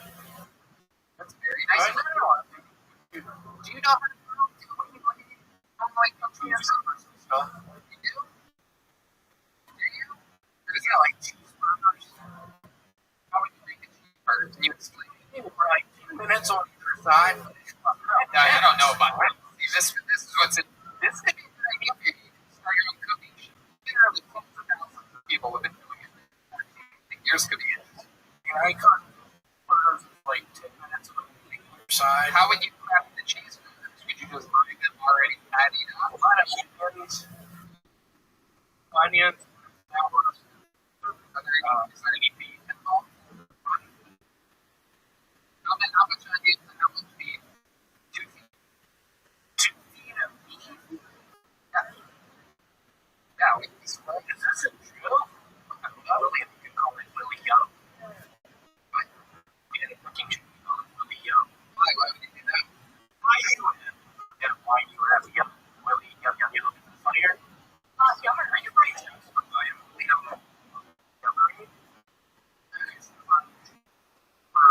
He did not literally myself. I didn't just go. A lot of things.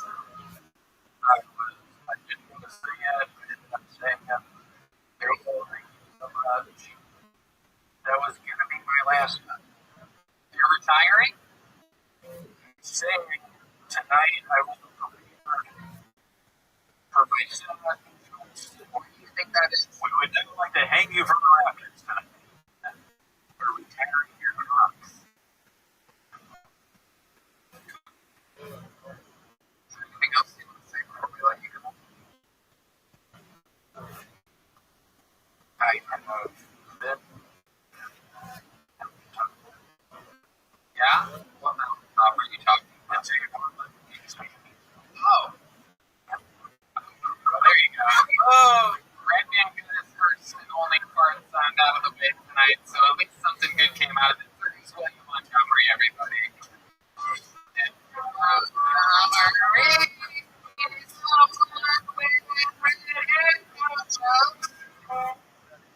All right, David Fury.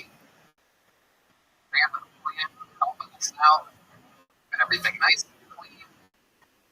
Very exciting stuff. All right, well, the name of the bucket, ladies and gentlemen, I do believe this is this young man's first time on the show. I'm excited to meet someone right now. I think I can sing it for Dave Sarah, everyone. Dave Sarah, here we go. Dave Sarah.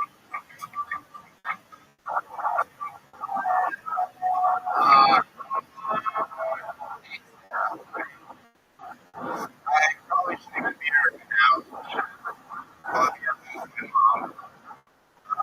I'm looking at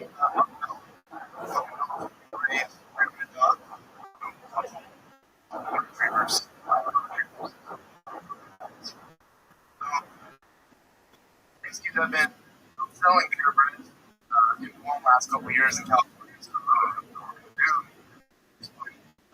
generation. It's something new. I bought a Jack costumes. I really think that's the easiest way to do it. I'm no expert, but I can definitely do that. Puppies are so impressed with the obedience. Like 9.5 eyes and I beat them over the head.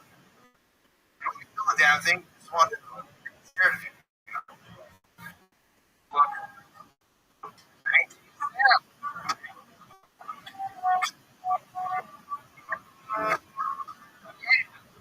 It's fun. Is any of that training technically about the Not at all. It's actually the first joke I ever wrote. That joke. Oh, okay. Well, that's a big difference. That was the first joke you ever wrote, and William wrote his jokes on the drive over here. That's a difference. What a change in taste that is for the chef over here. Oh, pineapple syrup. I guess I could say that. You're going to have some cheeses or better today. Okay, that's not finished, but good enough for today. It's works. All right. So, Dave, welcome to the show. This is your first time here. It is. All even on stand-up. Dog is still being serious. Okay. You from LA? Born and raised? Born and raised. Montebello, like Montebello. yeah. But yeah, it's right next to East LA, so Montebello, your pet. Oh, okay. Montebello's not as nice as it sounds. It turns out. It sounds like you're going to be up there like Mendocino and all that, but it's not. Montebello. California.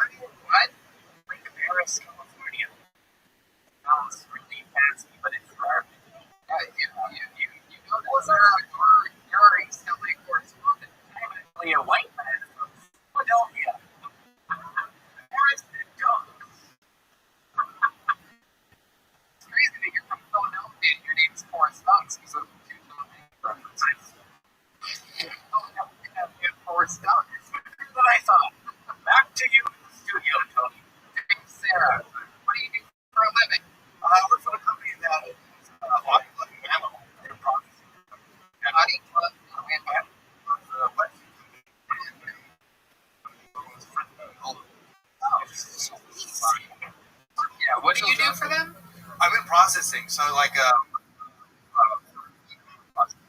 basically, okay, so you're still working. Yeah, you know,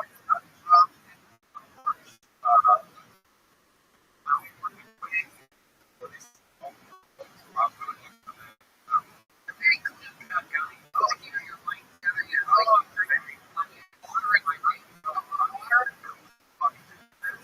Really?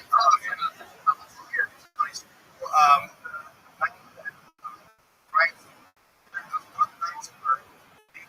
Hill and having William and so on that night, I was like, William was a regular before David. Yeah, you were talking to William about saying, what do you think about David coming on as a second regular? I wasn't really asking his opinion. No, you were just talking. William doesn't help me with anything. And honestly, it's going to be good. It's talking to you, and you're just like, dude, shut the fuck up. That's not bad. Where did this conversation happen? What were you doing in the bar? Okay, so I actually, you called me very last, and I was in the back smoking already, and so I was taking blacklist. Wow, it really hurt. Yeah. You know, there's jokes about OD in the bathroom and stuff like that. Of course, yeah, we make jokes about people that don't show up. Sure. Yeah.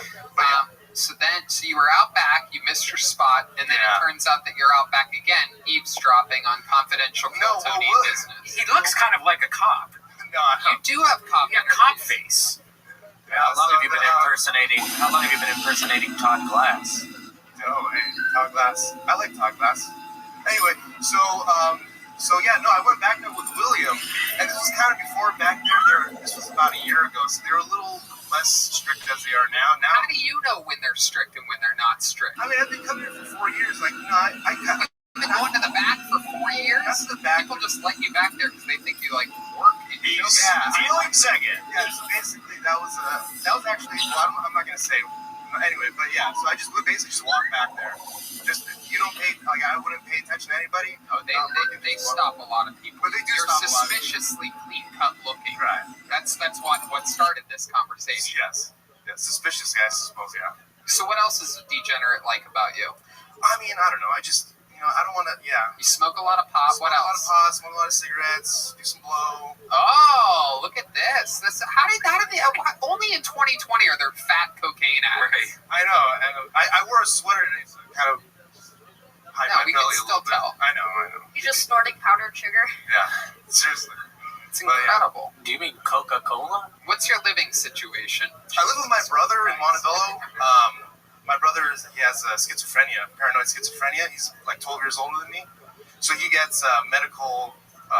He gets some medical money, and I get some for taking care of him as a caretaker. Oh wow! So that helps us. My parents live like about a mile away, and we live in the same house that we grew up in. So my parents just live about a mile. Cool. They're in their late 70s. My parents, so like they only drop it every once in a while. They couldn't really handle it. You ever do lines of blow with your parents? No, of course not. Okay. You ever do lines of blow with your schizophrenic brother? I have before. Oh my goodness! What kind of caretaker are you? That's a bad idea. But this was long before he was receiving any government money, or even before we knew he was fucked up. Right. But like you couldn't tell that he was fucked up at all? No, we could tell. We just didn't know like the condition. I mean, it took like 10 years to get his medicine correct. You know what I mean? Like he went through some fucking. Like what? Tell us about it. I mean, he went through the stage where his body was contorting and he couldn't control it, and it was fucking terrible to like be around.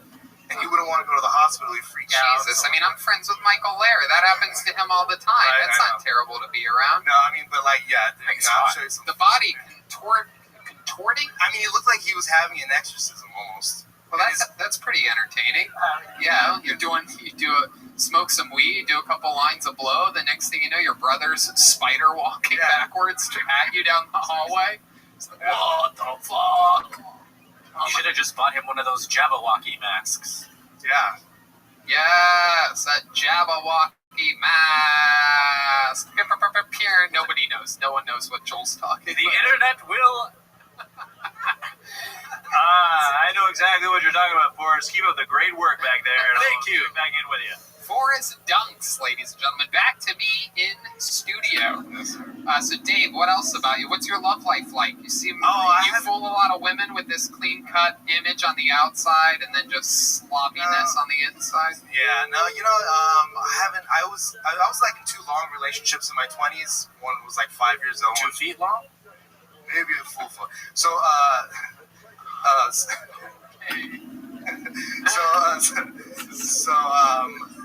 my last girlfriend, we broke up about 4 years ago. We lived together for about 8 months, but nothing. I mean, How'd that end? Why did that end? Tell the truth. I will tell the truth. At that time, this was about 4 years ago. Valentine's Day was on a Sunday, and on Friday I had just gotten off of work, went home where we were living in an apartment in Pasadena. Yeah. And then Went on a little bender. well, no, but she was asleep when I got there, and she was sleeping through the days. You raped her. No, I didn't. Okay, go on. So, yeah, I mean, she was asleep. It was Friday night. I got a call from my cousin saying, "Hey, you want to come downtown, have a drink?" What's up, Mr. I Aquarius? was like, "Yeah, no, I don't feel like waking her up and explaining all this bullshit." Can you hear me?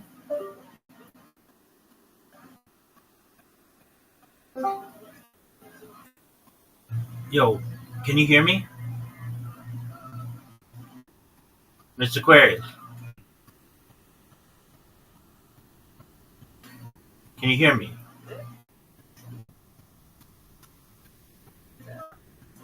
Mr. Aquarius? Maybe it's on my end.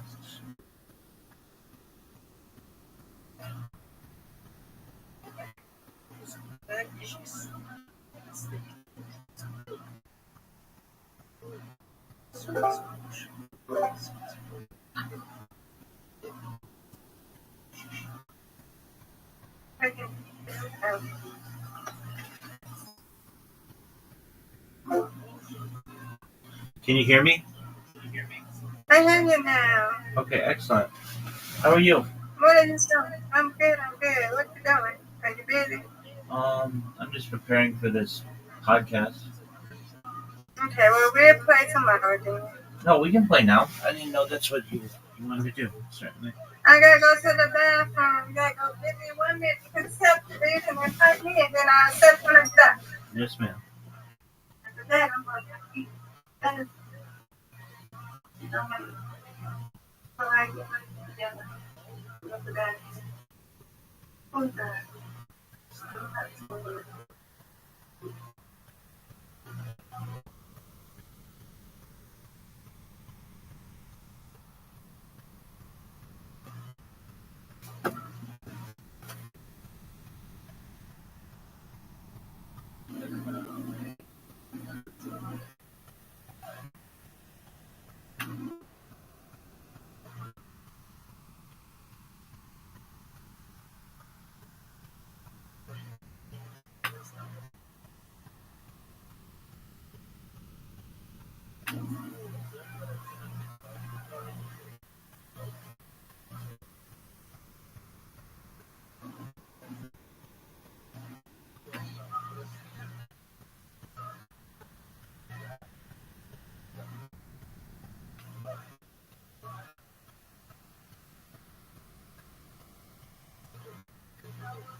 Everybody say something. Yes? Okay. I got the phone. Now I got the phone on my phone. Okay, there you go. I got it. I thought I forgot this was on my iPad. My goodness, that wasn't gonna help none anyway. Okay. Yeah, let's play this and then I'm gonna go eat. Oh, dang it, come on. Okay. All right. Right. Okay.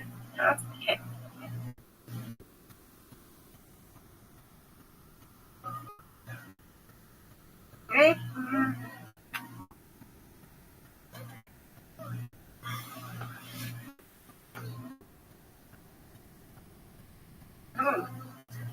All right. Come on, Rabbi. You got it.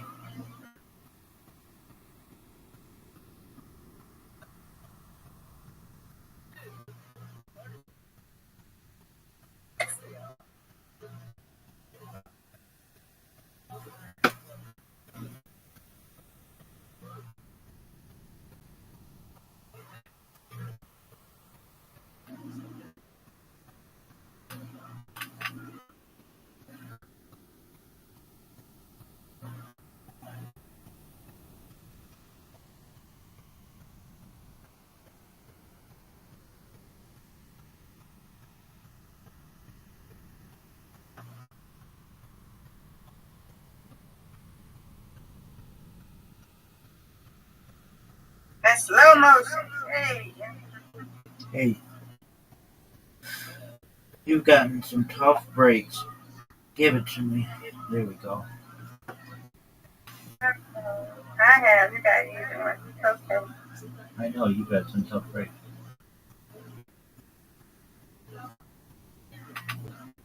Ah.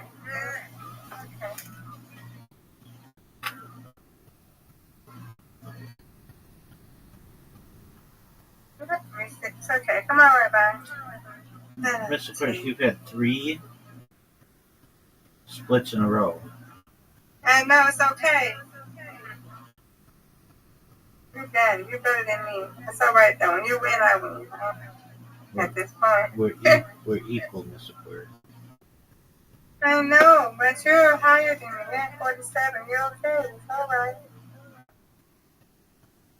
Come on. See? Crazy.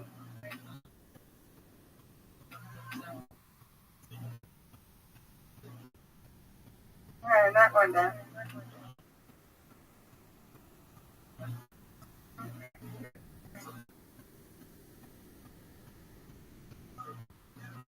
Hey, got a strike. Congratulations. Thank you, man. Okay.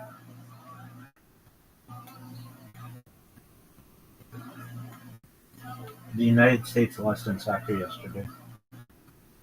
Oh, it's okay. Hey, they've been winning. Who they play? They played Turkey. Oh. Okay. That's okay. They still going on or no? Yeah, they're still going.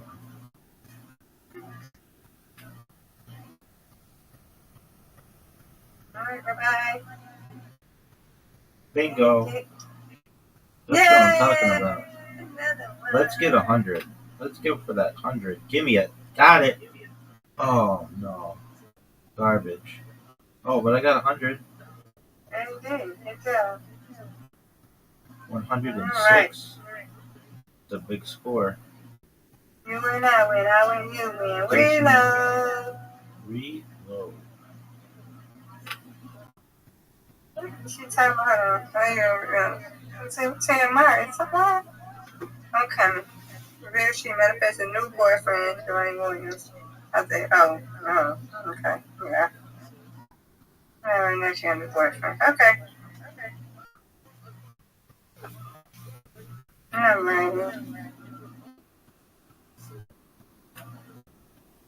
This is crazy. Every time I think I'm going to get a strike. Okay.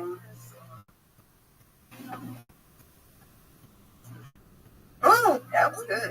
It was an excellent spare. That was really difficult. Thank you. I know, right? Yes, ma'am. Come on. Yay! I'm the strike. Good job. Thank you, ma'am.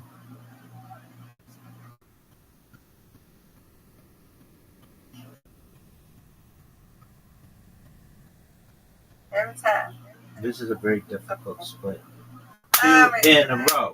So, 2 in a row. 2 in a row.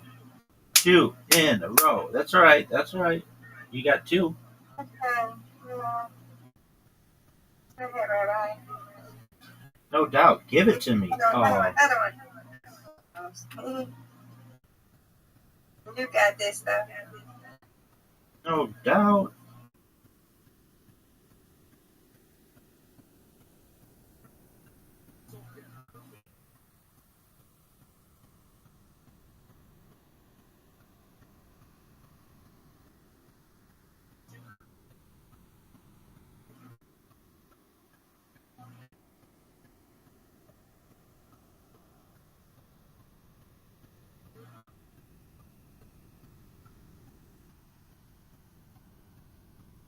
Got it.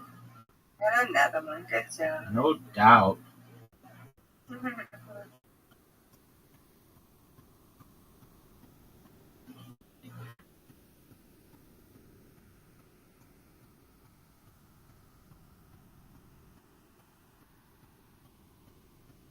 right, go ahead, Rabbi. This game shouldn't even make me do it at this point, Miss Aquarius. Give it to me. Oh, man. Close. Close. I wanted to get cocky there.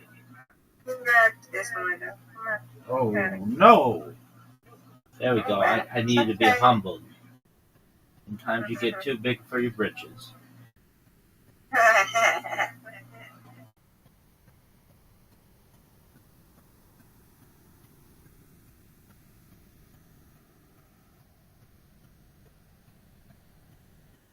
Get it? You must have missed that by a little bit. No, it's okay.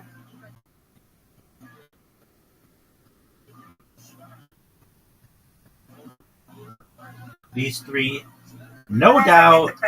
Get out of here. We got it.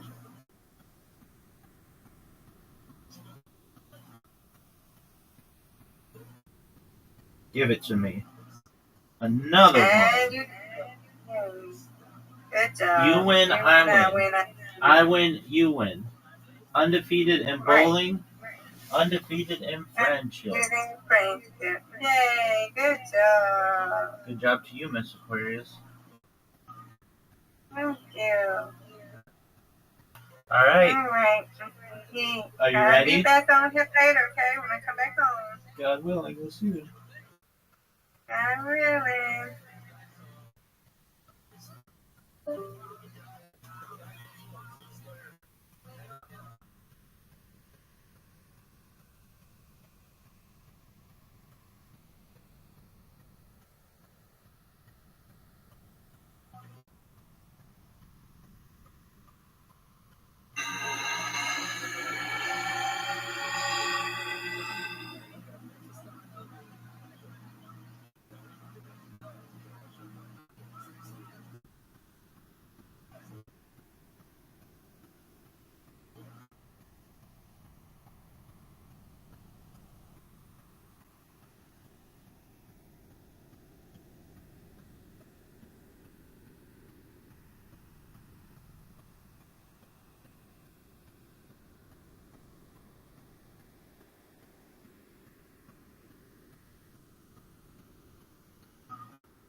Shit, so I did.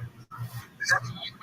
Or I did not go. When I looked her up, I decided not to go. I didn't drink, whatever. So, and like my ex at the time, she was fellow degenerate.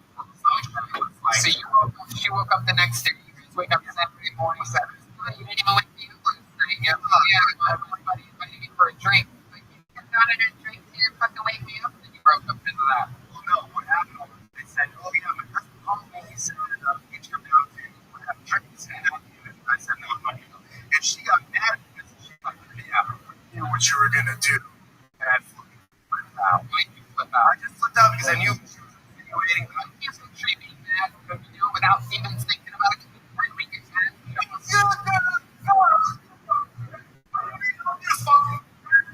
Wow, this is like gay Tony Soprano. I've always wondered what gay Tony Soprano would be like. Woke up For Valentine's Day. Eventually. You schizophrenic brother. What about you? Is masturbation your schizophrenic brother? You ever heard of that? That's a scary concept. I didn't know. I've caught masturbating a couple times, but You ever?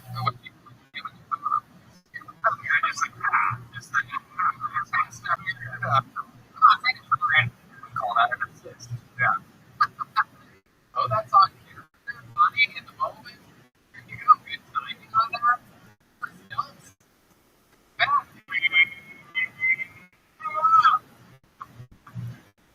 Anything else we need to know about before we let you go? That's it. Yeah. Fun times, good jokes. I think with an audience, that puppy don't think about abuse dogs. Funny approach. touching.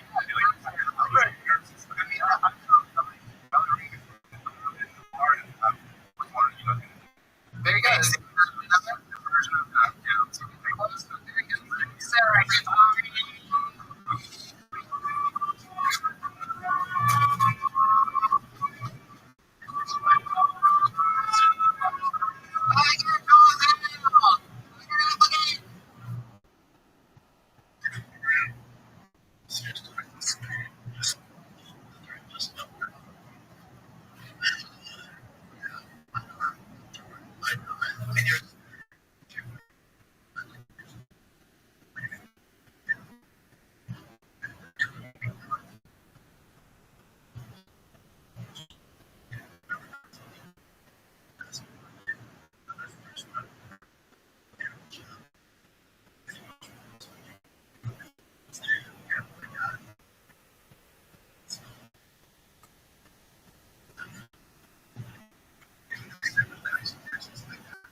Texas.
you're just there, and like, what do you think? My life here's no, like, if it, like, right after the comedy scene,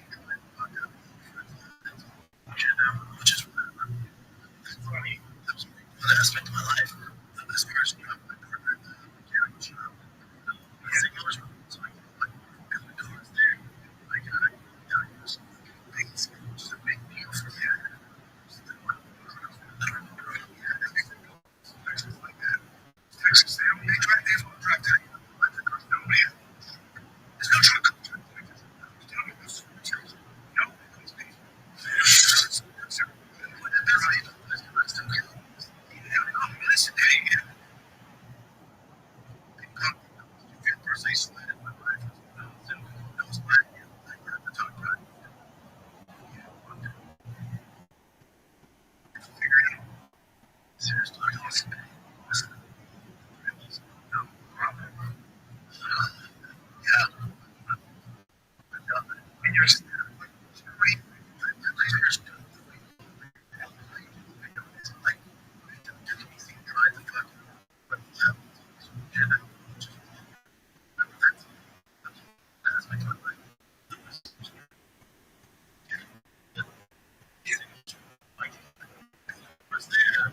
God,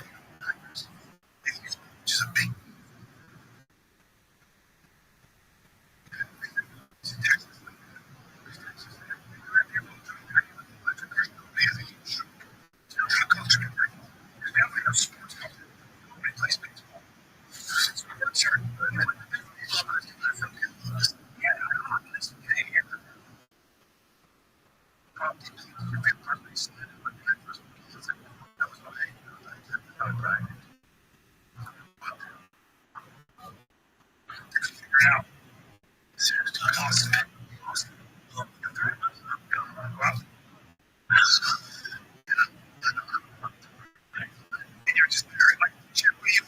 my life here's dope.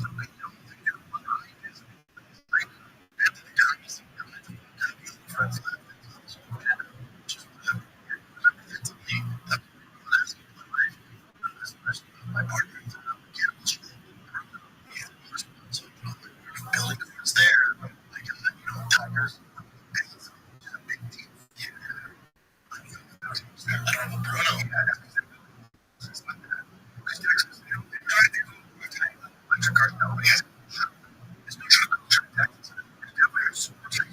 Nobody plays sports.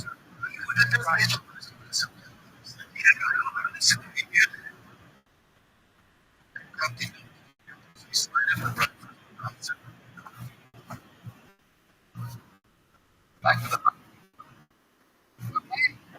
another young man. Zach Bogan. Kill Tony. Hey, friend of mine. Never understood. Zach Bogan. Children are a lot like these. You can hit with that, you better run. Get tired of this shit. It's been months without a decent school shooting. When I was a little kid, I thought I was gay, so I told my dad, like a good Christian man that he is, he sent me to Christian therapy. And afterwards, I figured out I was straight. The police officers were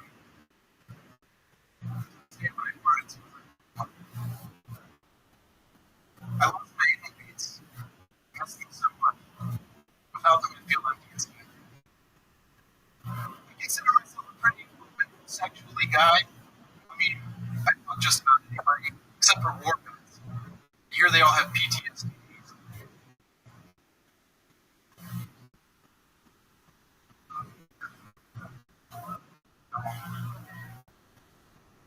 I'm a cancer survivor. I need to go through this and kill myself. I don't care what they say about cancers. What do you guys think?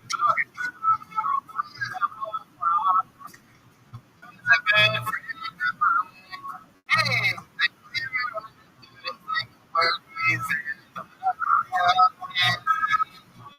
yeah.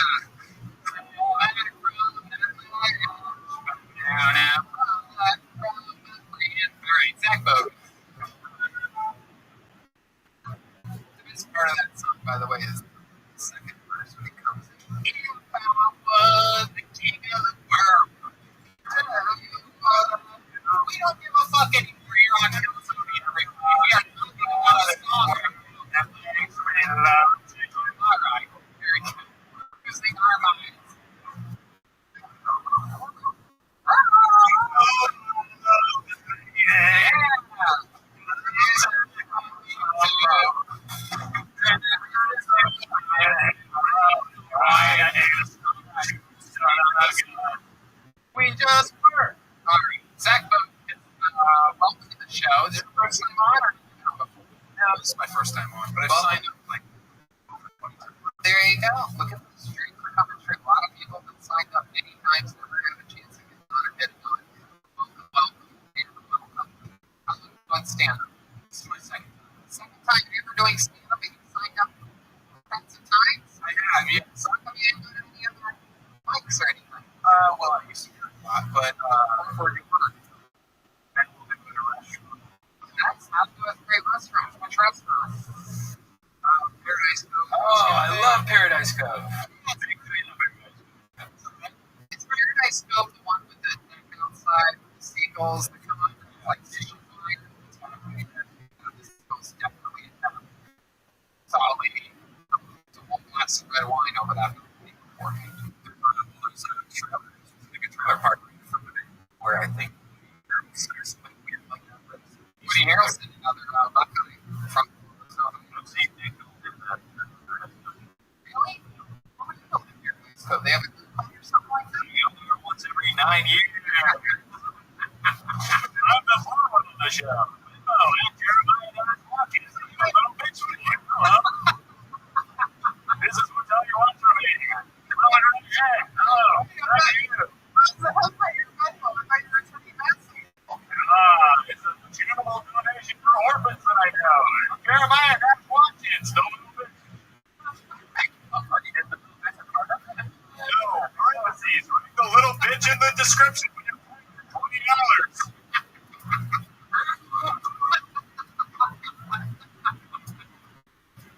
Look up his story. I need you on YouTube. It has 3,000 views. Look here, Jeremy.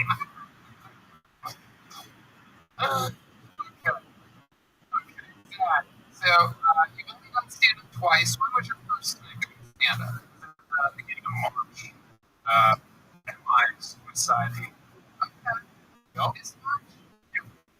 Great time to start. How long have you lived in LA? Where are you from? New York. Originally, I've been like 7 years. Upstate New York? No, Oh, what made you move to Los Angeles?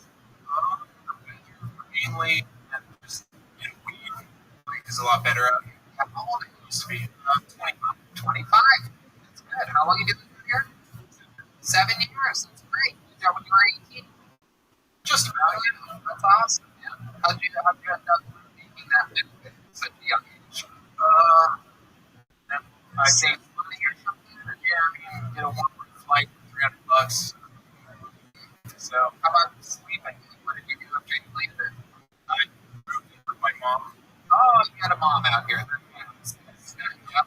Yep. What did your mom do? She works in catering management for a hotel. Okay. How did you get close with her? Not really. Who is she like? Westwood. Okay. You don't know where your mom lives? No, I probably should. You know where your dad lives. Your dad? I've got 2 dads. I'm kidding. 2 dads. Where they at Brooklyn? One in Virginia and one in Portland. Your biological dad's in Portland. Yep. That's what they can tell. You look like you need try to school with a courthouse. And it makes me off of it.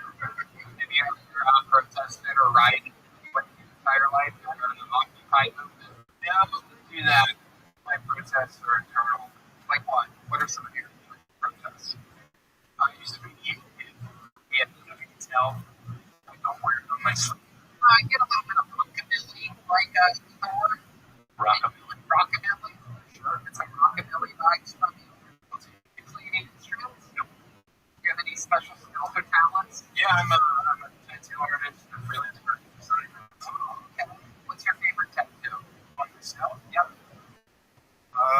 Is that an R2D there on your elbow? Is Boba Fett.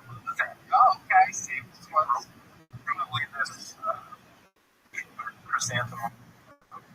oh, that's right. Same thing. Mine did it. Oh, yeah. It's fun. Tattoos are fun. What are your biggest, most regretful tattoo? When I was learning how to tattoo, I tattooed X-Wing player from Star Wars with my hand. My carpet just going at freehand, and it looked like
dinosaurs. Whoa! Oh, it were dinosaurs.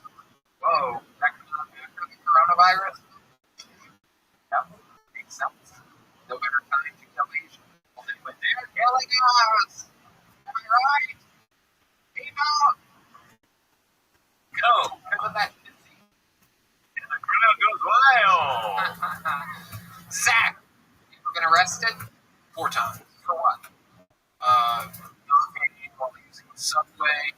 Or, I put my feet on the tree. Got me arrested. wow. You're the subway. The subway bandit over here. Kind of badass. One time I stole a football. Do anything that criminal. How about the other two times? Once put foot on the seat on the subway. Once for not paying a toll. There was a bunch of shit when I was charging to Will. I might not have woman at the subway. No, I never got for that. You don't remember the other two times she got arrested? They're all on the train. Not the police on the train. Wow, That that's was random shit. well, you know what? That actually reminds me of a funny story that my brothers reminded me of this past week when I hung out with them for a quick barbecue.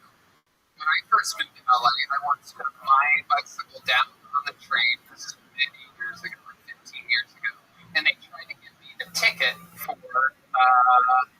riding the bicycle at the lower area. You're not allowed to do that. And they were like, "You just fucking stop." And they had to chase me, and they ended up getting me. It was a whole big rigmarole, like fucking 19, 20 years old. And they're like, "We're not writing a ticket. Give us your ID." And I'm like, "I don't have an ID. Well, give us your information." And I immediately realized that I can lie, right? But I'm like, half thing about my information. I had already said no potential pleasure, like giving an address.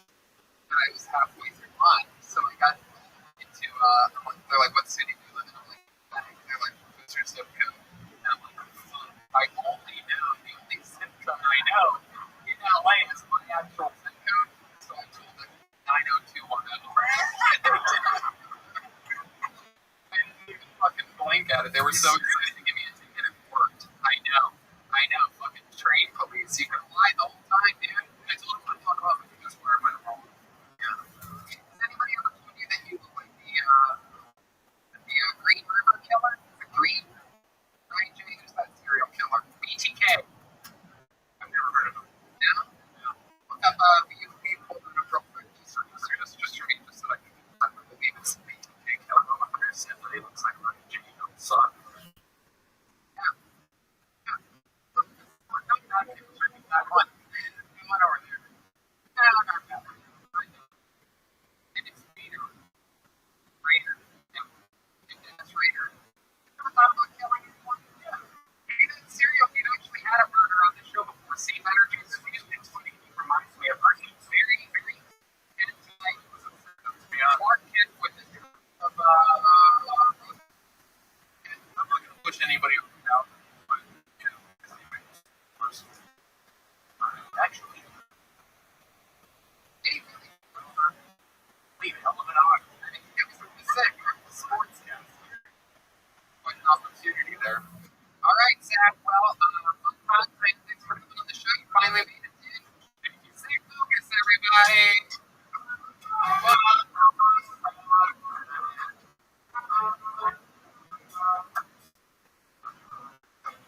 Yeah.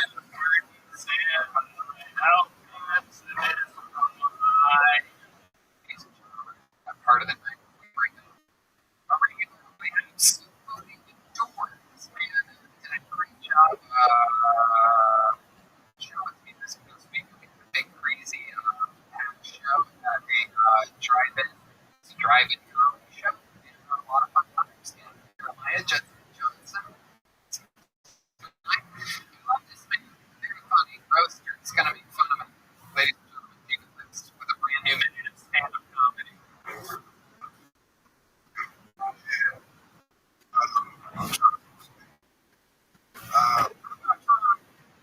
I'm not trying to get like this thing or a I've got a podcast.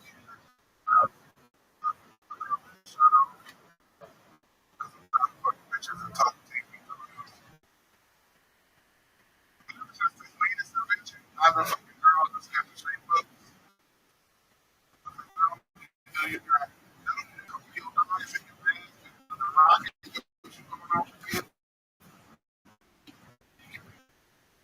was in Brooklyn. Skinny guy is like it's impossible.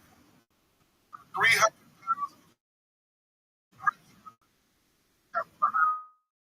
my dick.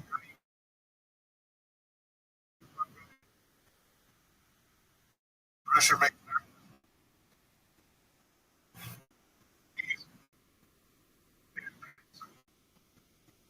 I'm tired of furniture acquisition.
I'm Rabbi. Yes. How are you, Hercules?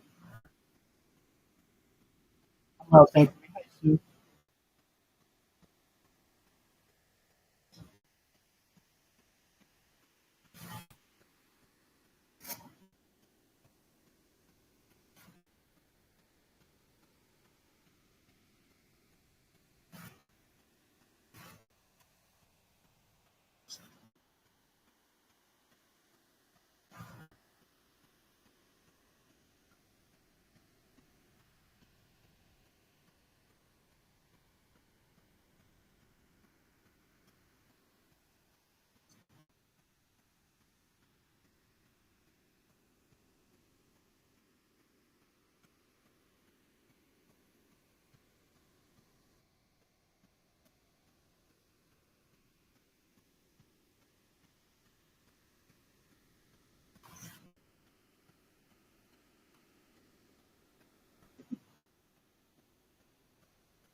Hi, Paul.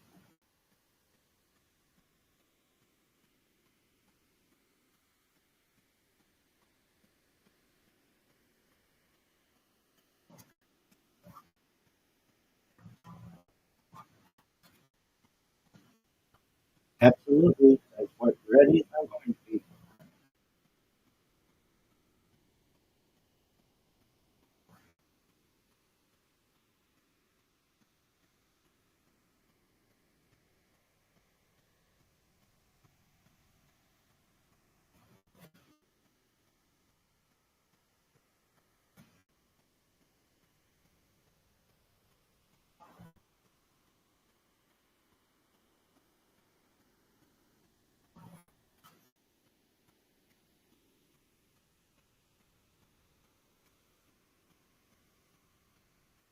Oh, thank you so much, Sue.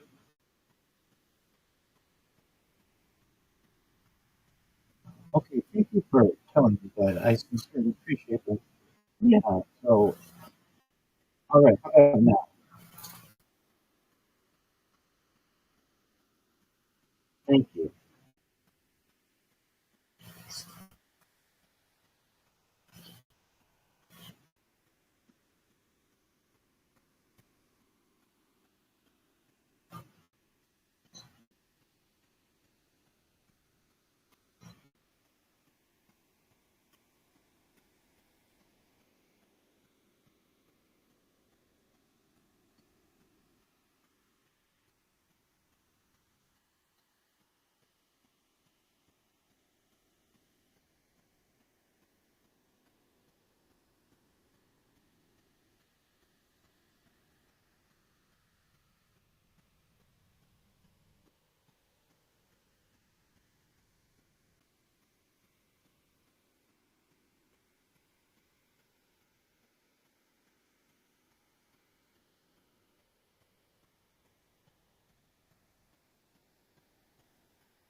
That's correct. More than 4 years. We're approaching 5 years, and we will hit that this fall. And we are in talks with that Guinness World Record achievement. We have to have it basically crowdsourced to be able to verify everything. But I have been in talks with good people like Guinness World Record Organization. So hopefully sooner rather than later, we will have everything official. I am Rabbi Rothschild. I stream my life 24 hours a day, 7 days a week, 365 days a year for world peace. I've been doing so for more than 4 years. My streams go back to the pandemic. We've seen the death of a queen, the birth of AI, the coronation of a king, and everything in between. This is a real life Truman Show, a real life Big Brother. This is a timeline and a time capsule of human achievement. In the 1990s, the phrase content is king was coined, and I'm making it true today. I'm king of the internet. This is the biggest event in global history, and here's why. In 2017, The Economist magazine stated that data had overtaken petroleum as Earth's number one resource. And I have more data archived on the internet than any person ever, which is making me very influential. I'm going viral. And when I do, I'm going to make you, your friends, your family, your audience all financially independent if they're not already. I want to ensure that they have generational wealth if they don't already. And I want them to be able to start charities and philanthropic organizations of their own. In addition to streaming my life for world peace, I want to help end world hunger through the use of technology, such as agricultural drones, floating greenhouses, saltwater greenhouses, things like hydroponics, vertical farming, cloud seeding. I want to help end world thirst. I'm sponsored by some projects that build wells and water towers in developing nations such as Nigeria for the benefit of the less fortunate. Additionally, I'm an advocate for the Lifestar program and most importantly, desalination technology, where we pump Earth's seawater onto land and make it drinkable.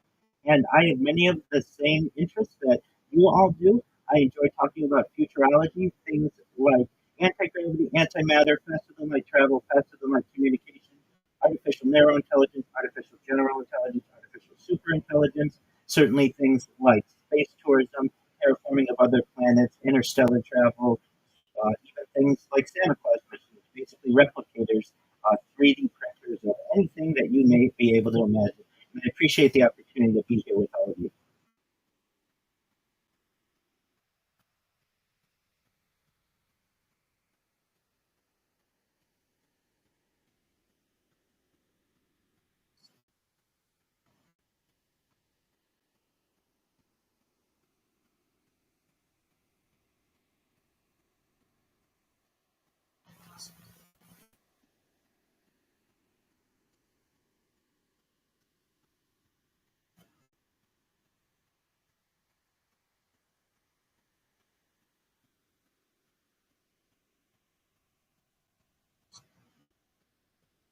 Oh, boy, all of those are certainly of interest to me. I would like to, if possible, talk about the transhumanism a little bit, if I may.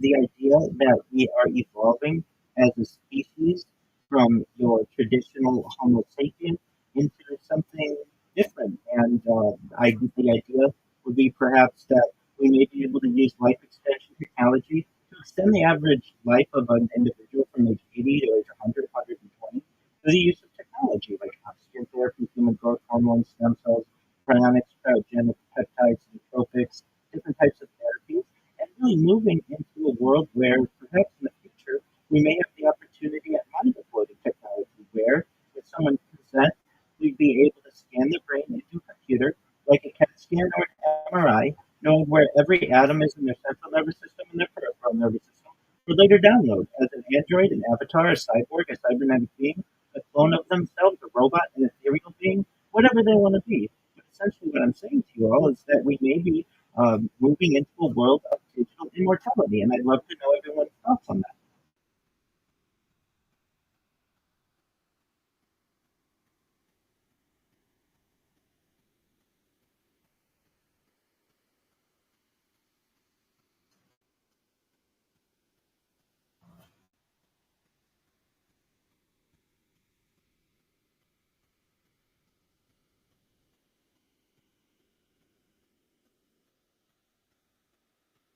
Go ahead, Hercules.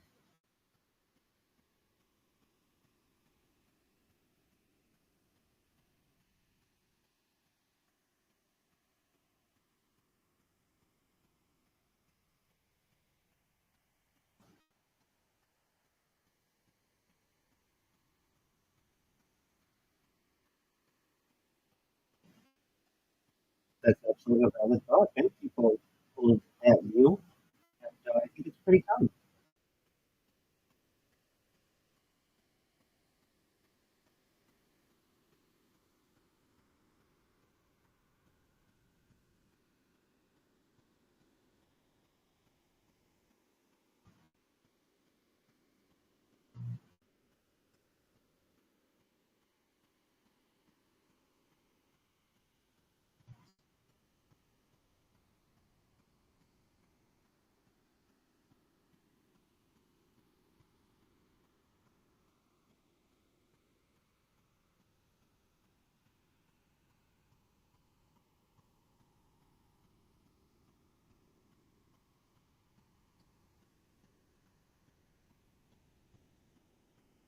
Absolutely. For our new friends who have joined, I posed the question to the room that we may be moving from a traditional Homo sapien existence into a transhumanist future for those of us who may want to explore that, where an individual may have the opportunity to live much longer than the average life expectancy that they may have had at birth, and the opportunity to perhaps be able to upload their mind into a computer like a CAT scan or an MRI, where every atom is in their central nervous system and the peripheral nervous system, of course, with their consent, and they might be able to change bodies into an android, an avatar, a cyborg, a cybernetic being, a clone of themselves, a robot, an ethereal being, whatever they want to be. And I was posing to the room, what are your thoughts on this? Does anyone here reject this idea? They want to live a standard life until perhaps age 80 or so, and then they're done? Or are there people here who are open to the opportunity to perhaps extend life much further than 80, 100, 120 or longer?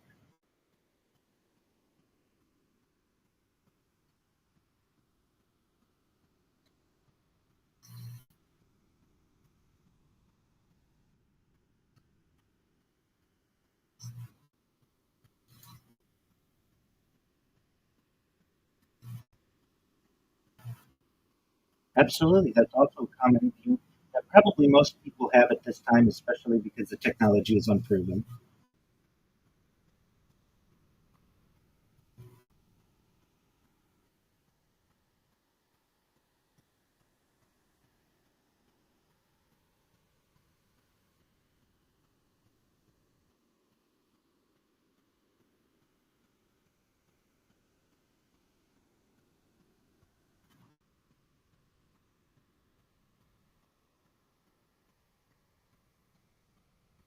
It's a perfectly understandable position to take. Absolutely.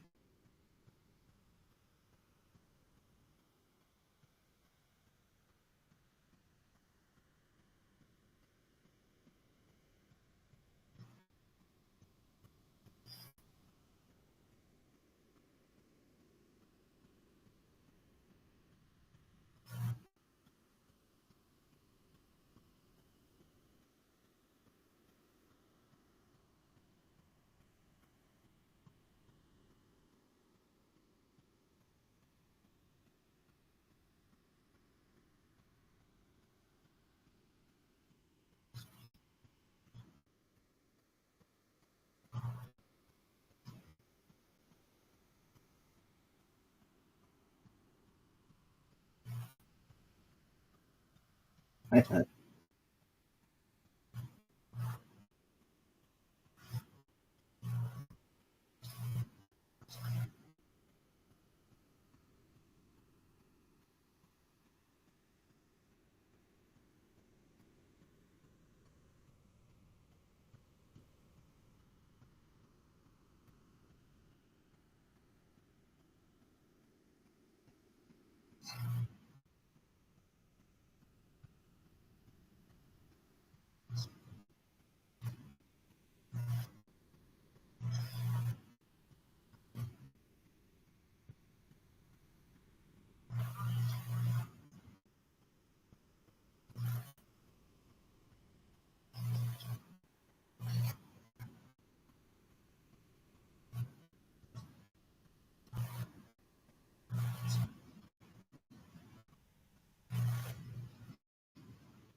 It's an excellent point that's raised. And how do we support such a system?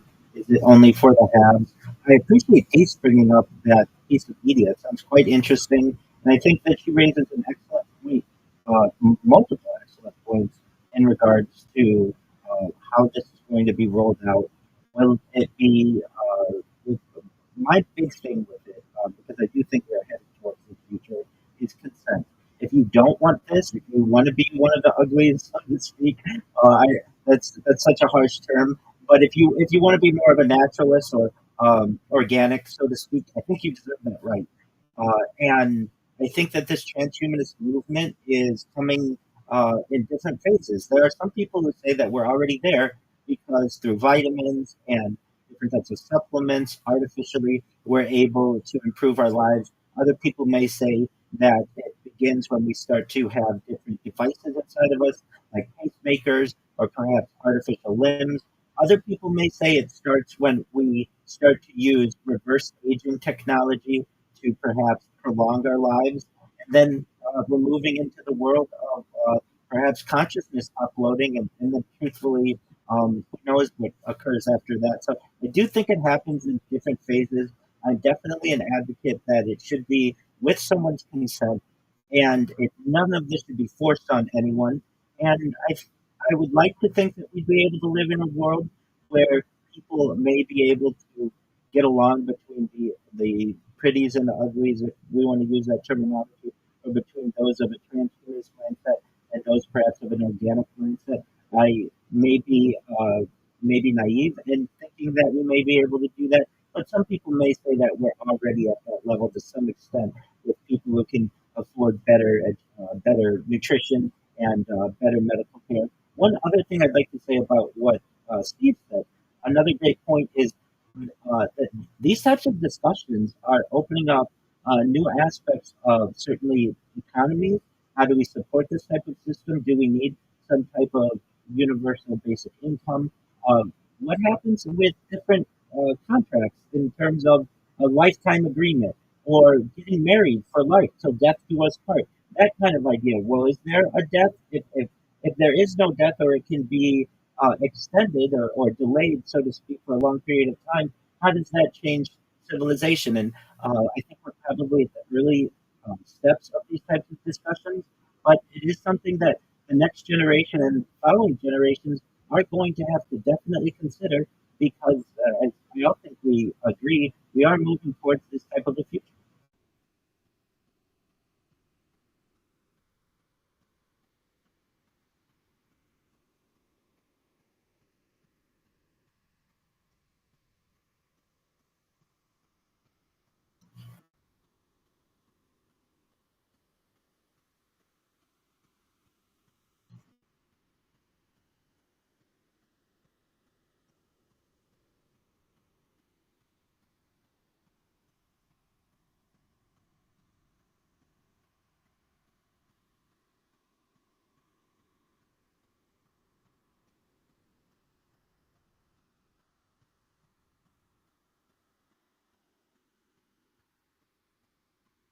It's an excellent.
Yes, so this is known as life blogging. Other people call it live streaming. I do want to say, Paul, I don't want anything inserted in me, and I think I probably have some allies with that in this room. I would maybe be open to a cap that has been developed, like a swim cap, perhaps, but I don't want to be the first person to try it. I want to make sure that it works on many other people before I want to be an example. And additionally, I certainly want to be able to remove it at any given time. What worries me with brain computer interfaces, the Neuralink system, is that these cannot be removed. What happens if they become damaged? What if there's water issues? What if the battery has issues? Sue mentioned this, and Peace mentioned this. The fear that I have, that I know we all have, of having my memories, my ideas, my personality stored off site where it can be manipulated. These are all fears that I have alongside all of you. So, to Paul's point, yes, it would make my life a lot easier to be able to have a smart contact in so that people could view my life from a first person view. And I'm okay with that. Smart glasses, I'd be fine with that so long as I can remove them. And I have the freedom to do that.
predictive programming piece is absolutely right.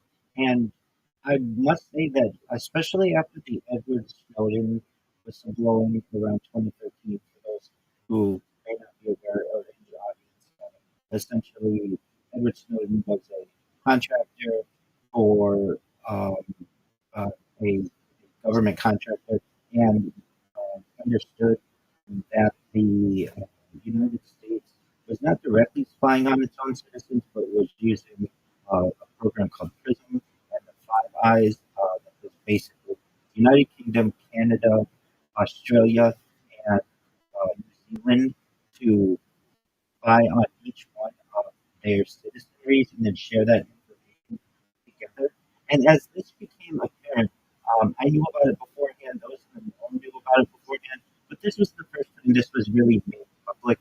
And then the arguments were being made that your camera is always on, your microphone is always on. The idea of Alexa and Hey Google and all of that kind of stuff is spying on you in many ways motivated me to say if they're going to always be spying on me in one way or another, then I'm going to embrace it and I'm going to put my whole life on camera. And at least it gives me a platform to be able to discuss some of the things of these interesting topics that we're having and to archive it for the future. Because even if I was not someone who was not live streaming my life, we know somewhere this information is being stored in a large data center. It may not be available to the public, but it's available to someone, and that's quite a major fear of, I would say, society in general.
Linktree.com/Rabbi Rothschild. You'll find all my social media there. My Discord is discord.me/Rabbi. I'm available 24/7 to have these types of discussions, but also to help people through any issues that they may have. If you ever feel that you're alone, I'm here for you. I want to help you. I want to add positivity to your life. And you can view my life for multiple streams 24 hours a day on YouTube by typing Rabbi Rothschild into YouTube and filtering by live. Thank you.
Exactly.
Absolutely. Thank you. I love the conversation. Yeah.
Um,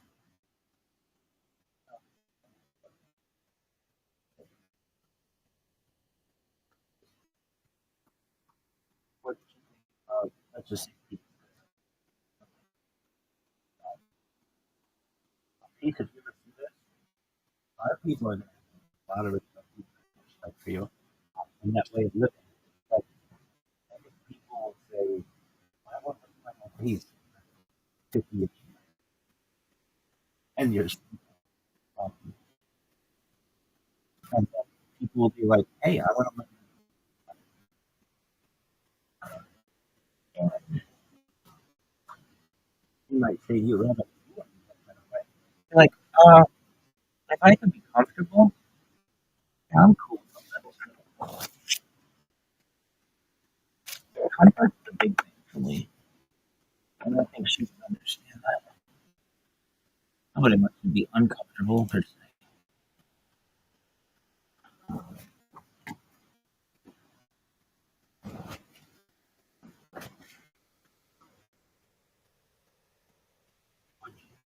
Is there anything? Oh, yeah, you did that.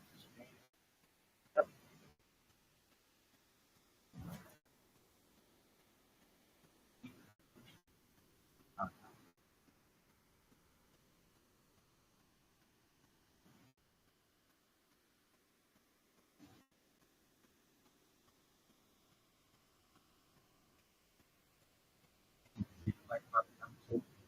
Did you like about those people? They all seem like kind of people. Like, the person probably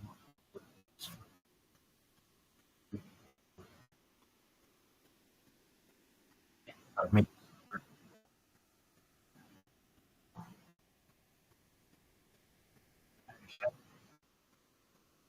I really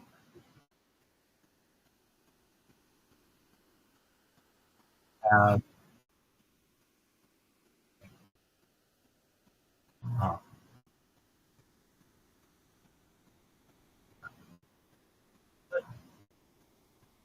really nice.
Jewish.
your background.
It's not really, I don't think they need that much. Hey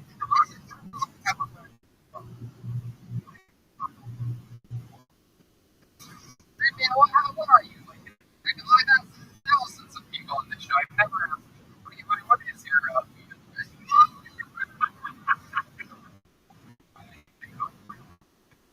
oh, we know that. It was like, and I think there's much, I guess, have a fatter dick than your father, for sure. It's fatter. Yeah, it's true. You know, when I was thinking when I was thinking over here, yeah, when I come back, you know, where's it at? And when I saw that way, I did that, Martins, you know, from stretch marks on it. It's weird because like even if it's like a little darker color, like it's brown, and it has these white spaghetti names. Oh god, or it could have just been something like that.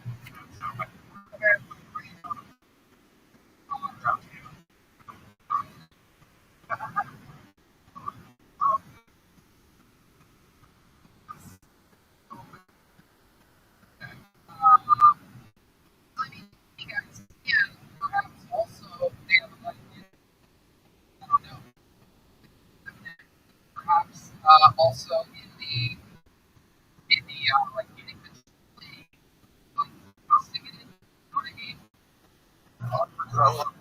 Don't fuck like a So you fuck like you got medium guy.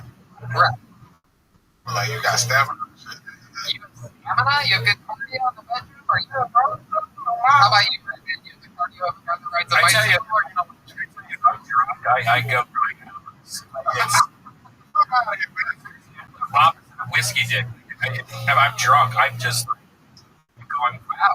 It's for hours. 7 nights a week, 4 hours a day. Oh my goodness. What's a virtual head? That's right. I have my virtual headset.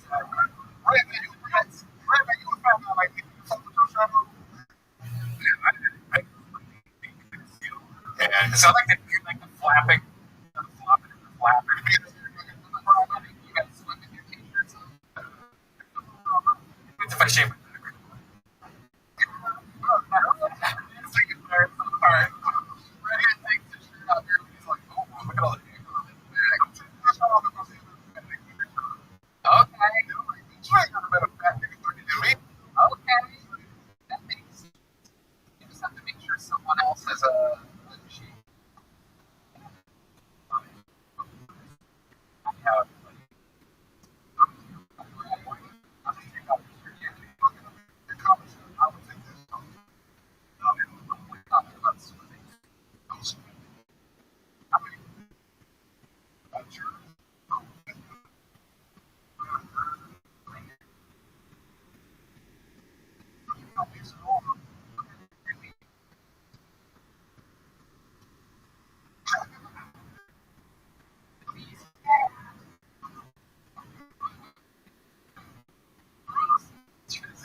Oh, come on. Very Jack.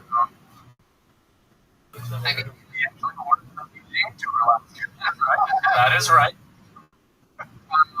What jerseys do you have? I got Irvin Johnson. Jerseys, old jersey. I'll never wear that one. You retired before we heard. Oh my goodness. What did you do? Put it through the You look like Number 8 is Kobe Bryant's jersey number.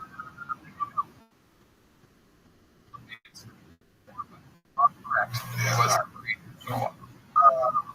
I got Do you say Anthony? okay. He also has Mark. What kind of jersey? I have a gay booty hole. It's got the dildos and booty holes on it. So, like, booty hole looks like a dildo. And I shake it. You got your Packers jersey. Yeah. You heard of it?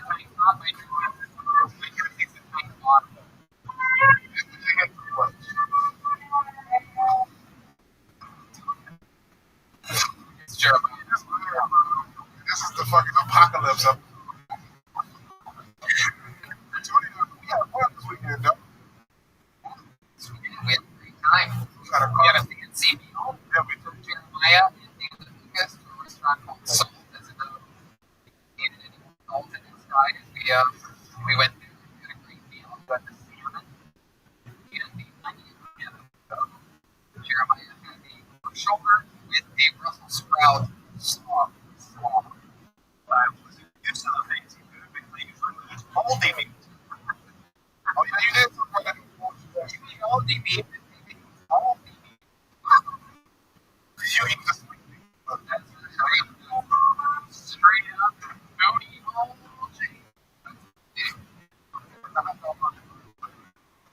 That's right.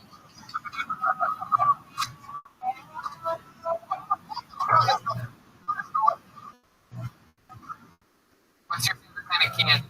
I never guessed. BC. I said it was good.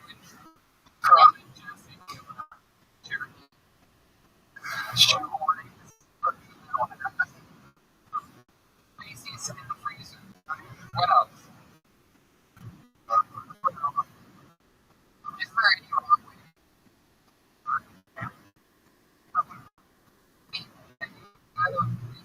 Melt? the ones that just.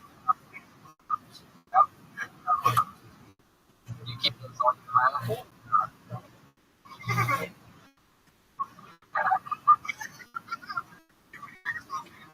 Oh, Halloween. You know what?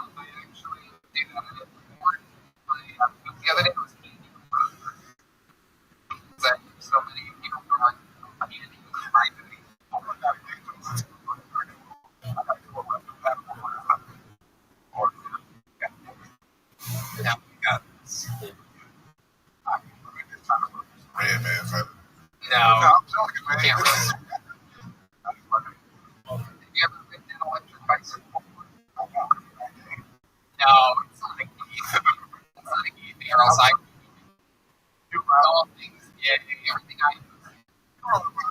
I don't see you just sit on a pole. I prefer to. I sit on a pole. Actually, it's a dildo. The bicycle handles are both dildos, and the pedals are booty holes.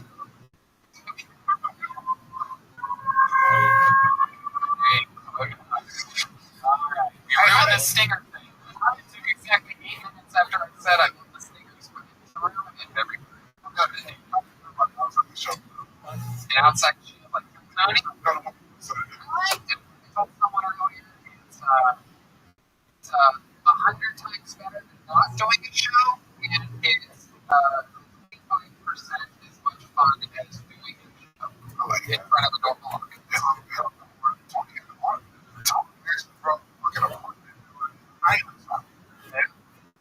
Wild, man.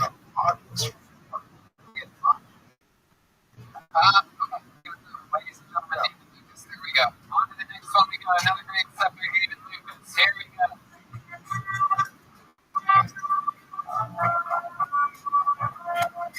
Back to the bucket we go.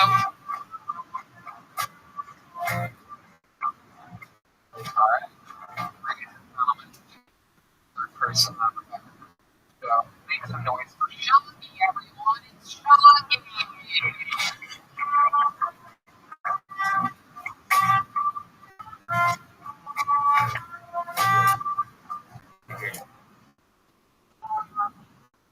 Found a little bit ago at the beginning fun experience. I had started out with buying a cactus, super simple, and then I upgraded to lumber, and then I upgraded to lumber, and then I upgraded with bolts, and then I upgraded to something that were currently memorable. It was expensive shit at Home Depot, and seeing just like close to that is like a must. I also have become obsessed with porcelain dolls, and I started creating my husband porcelain doll. There's one early and I think pretty much products. I'm very helpful and very today. I started ordering dolls with him later today by working on it. So, everybody.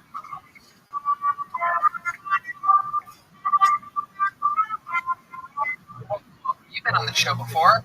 I don't even know. Wait, what? That was fucking terrifying. Really? No shit. But you've been here a lot. I've seen you in here a lot. I watch. Right. It's your husband. And the comedy full time. He's with you here tonight, right? He signed up. All right. For the first time. Yeah, that was great. I didn't even know. You were going to make this one. Why don't you let him do his spot? Why don't you grab a seat? You wanted to change something for her husband. Ladies and gentlemen, here for her husband, Kevin Jones, everybody. I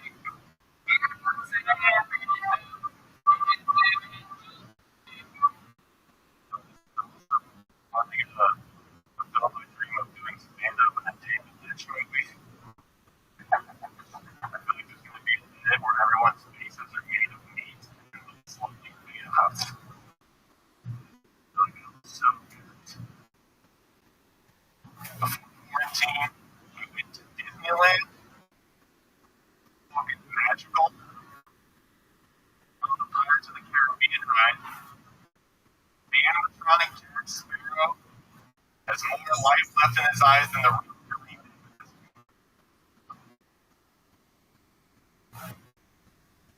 I'm used to theme parks being nice, you know. When I'm at a Six Flags, it's just white trash with Disneyland. Like Six Flags is a theme park, but I'm not sure what the theme is supposed to be. Okay. Like, I don't know, content and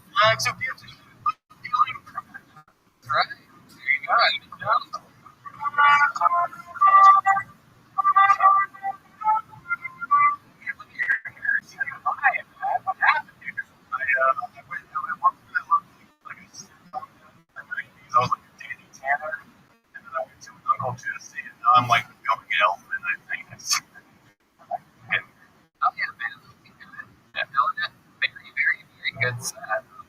That's nice. That was something for during the pandemic. I wrote all that right. I wrote like a whole 5 minutes about like the order to write before the parts didn't exist. So I've just been sitting on a bunch of deep word material. It's all good. I love it. I don't know if you're allowed to say when you and your wife are closer to you. I think I am allowed to say that because of that. Right now. Like 10, more than 10 years, 11 years, So something long like you're in LA. that. And mostly in New York. I went to like 3 years ago. So it's just like I started in New York. And then I started doing some just DIY road stuff like 3, 4, 5 years in there. How long have you been in LA? Since when did we move? 2016, I think. What made you want to do that? Just I was just there was a lot of weird thing. A lot of guys a weird like genre against me, and it sort of made it difficult to move up to New York. Yeah, right. Yes, they had Very tough guy. yeah, New York City. I suppose you're around in LA. they had that. But definitely. And I also I'm very into like psychedelics and weed and stuff, and a lot of New York guys are like Right. lay off like cigarettes and that. It was like fucking 6 coffee in the day. Yeah. So they would just be, what the fuck is this guy trying to talk about this weird shit? And also, it's like, I have a lot of social anxiety, but I don't think I should, so they took it as maybe an arrogance or something, like not being able to socialize for a while there and stuff. Yeah. I get it. I know exactly everything that you're talking about right now. The scene in New York is definitely not exactly wide open to the thought of innocent working. Hippie-esque, like spirit guys. Even like those things conceptually and material, it's like, you're not like angry over sad, then you're Exactly. 100%. You cannot show any happiness whatsoever. Even wildly successful, even the best comedians in New York seem angry. Even if they're happy. Okay, that's fine. What part of New York do you live in? when I first moved there, I was thinking like dorms. So I was going to New York Academy. Fucking shit. I was just thinking it was like Manhattan, and then it was Brooklyn, and then I lived in Jersey City, and Astoria, then back to Manhattan. So just kind of all over. But I know, like, where you guys live. We just got this new Rampart Village, like on the edge of Koreatown, but we're in like Hollywood proper for like right, almost like Airbnb was like 7 months away from here, because Airbnbs had like all the fucking rent way jacked up. So we had like a weird place in a crack hotel recently, like Wilcox, Right. but then the Airbnb crashed like a couple weeks ago, so now there's a bunch of dope shit. We got a way better place. Awesome. Yeah. How do you survive right now? I was working in the cooking factory and was laid off right before the show got started, like at the lucid appointment. I just started back dog walking because this is the only gig I was doing that is happening right now. Also, want to interact with any people though. You like dogs? Yeah, dogs are fucking dope. That's also what makes it awesome. Hanging out with dogs, like Instagram videos. Dogs don't have to pay. Yeah. But dogs are fucking have a point too. Yeah, like the weird ones that like Schmitz and Brussels sprouts. I used to have a Brussels sprouts at the house. That's now. In fact, it just made its company last week. Holy pepper. That's company. I get it. Peppers on the poster. Did you see that? The poster had great food. They did have that incredible. I thought it was really so good. I thought it was the right thing for a second. That's fun. You guys don't have your own dog though? No, I'm gonna have carpet. Roast carpet in the last place. And then she wants to get a Chihuahua, so I think that's down the line. Oh, no. Chihuahuas are prone to getting the coronavirus. Anything you want to say about this Forrest Gump? I am white. I am from Philadelphia. I want to correspondent on this show. Anything you'd like to say about Chihuahuas? Getting coronavirus? I would say that's fake news. No. Chihuahuas get Shih Tzus started into the media. Enemy of the people. Shih anybody that's got the coronavirus? Yeah, I mean, a couple people. Okay. Do you know how they got it? Yeah, it's one thing that I've noticed about people that I know that have gotten it don't know how they got it. It wasn't like some healthy person. Like correct, Paul. I got it and I know how. Oh, you do? But I didn't. I do that. Oh, there you go.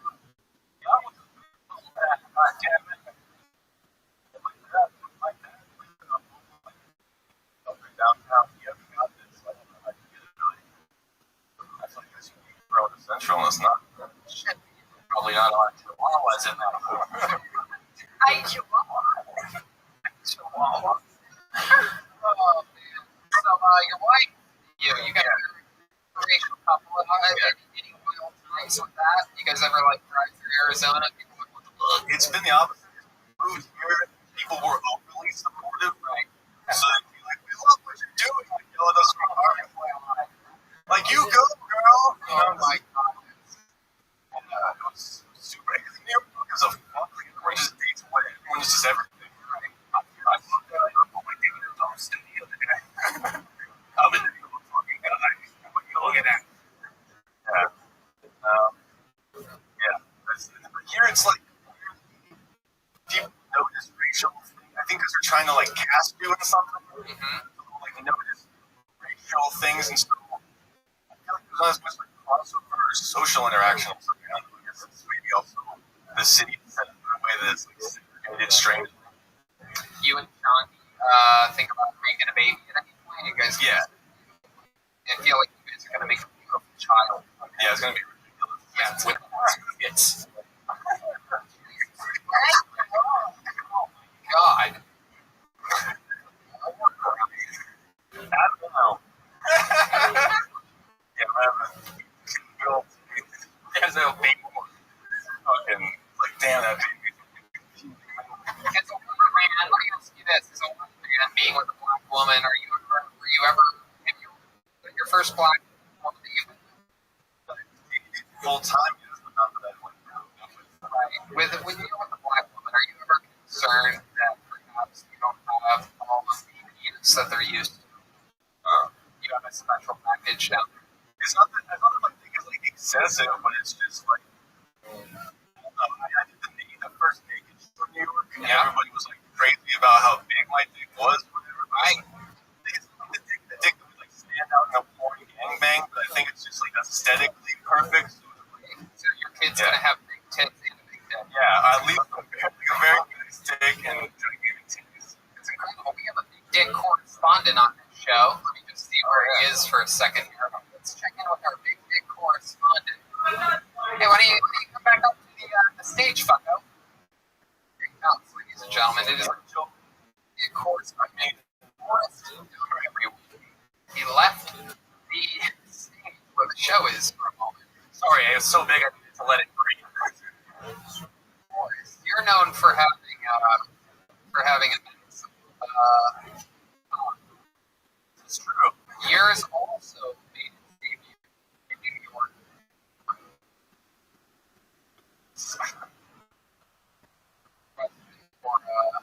For Adam Jones, any concerns about his big dick? Or perhaps you guys are maybe you could start a club or something like that. Yeah. New York Big Dick Association.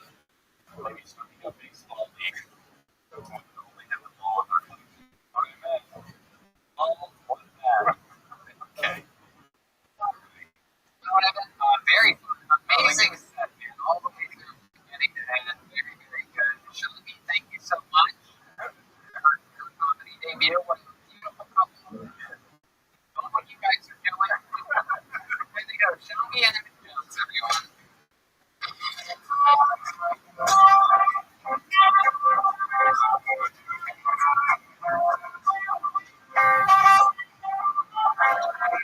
All right, we're going to squeeze one last bucket pool up here. Ladies and gentlemen, you know this guy. He became famous during one of the quarantine episodes as he famously had sex with William Montgomery's girlfriend before William did. He's back, ladies and gentlemen, with a brand new minute. Here's Mario Tonti, everybody. 1, 2, 3.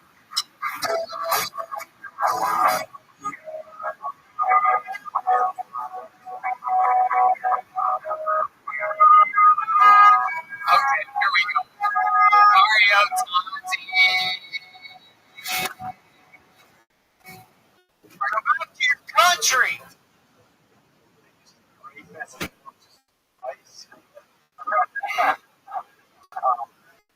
There's been a lot of deaths from coronavirus. A couple months into quarantine, we started comparing it to the number of deaths in 9/11. We're like, oh, we're up to 300 now. 9/11 is my favorite. People visit with mid.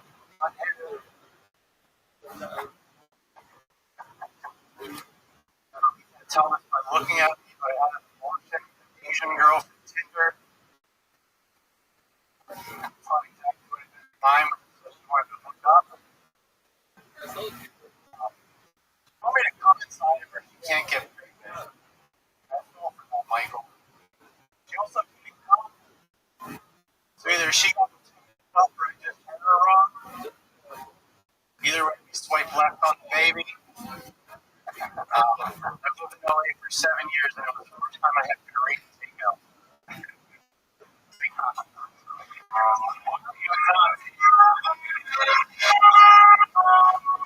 Mario time. Incredible. Stuff that's funnier. Why came right in as a regular on. Is that with William Montgomery 4 minutes late? But much better than all the jokes that William did. Plus, all of them would continue instead of the entire 1 minute and 9 seconds of his set using all of his time, unlike William, who dipped out in 41 seconds tonight. So you came in, you fucked his girlfriend, then you came in, had a better second in a show. How do you feel right now? I feel pretty good. I'm glad to be here, guys. Thank you for having me. It's incredible. So how happy are you right now that William left through? He left early and all. We're actually best friends with that. I just don't know his girlfriend. It's been a long time. Whoa, that's great. Look at that. No, I'm just kidding. Oh, okay. Yeah, no, I had a feeling. But, that's not the Korean girl, though, right? No. Because that would be an even bigger revelation if we found out that she carried your baby for a moment. Because there was a little baby Mario in there. Which? Hey, baby Mario. We know about that. That was an actual Mario part. Right? Isn't that little baby Mario? Oh, yes. Yeah. So, Mario, what have you been doing? Just hanging out with one employment in the restaurant industry. The sous chef job type of just been hanging out with a lot of things. Are you happy that you live in a country that has a... Yes. Yes, you are. United States of America. Absolutely. Just granted. They're like, oh, I'm on unemployment.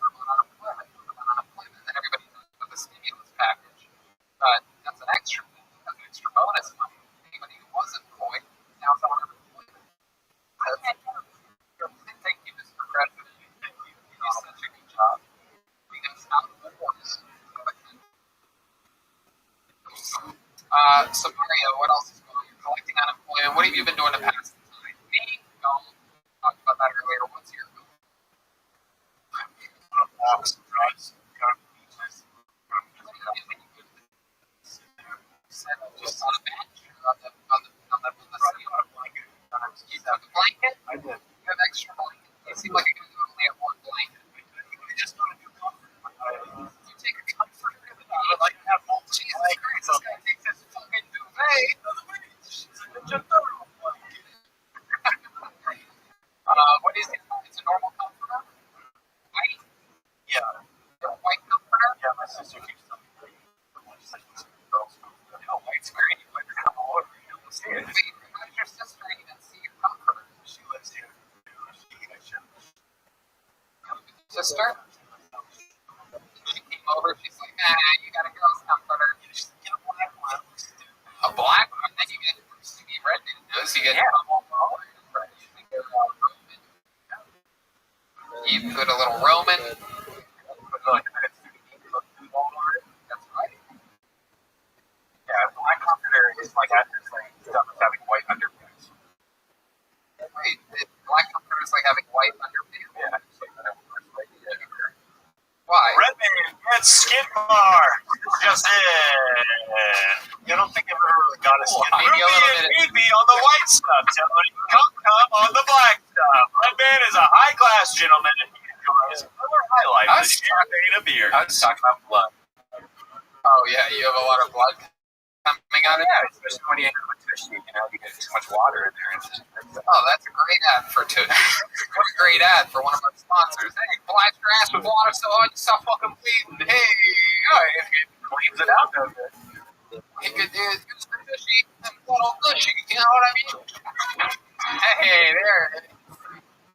All right, so Mario, you have a white comforter so far. This is what we found I out. got arrested too. All these guys have been arrested. Oh, tell us about it. I got arrested with heroin one time. Oh my God, were you doing the heroin or were you I selling didn't it? get to do it yet.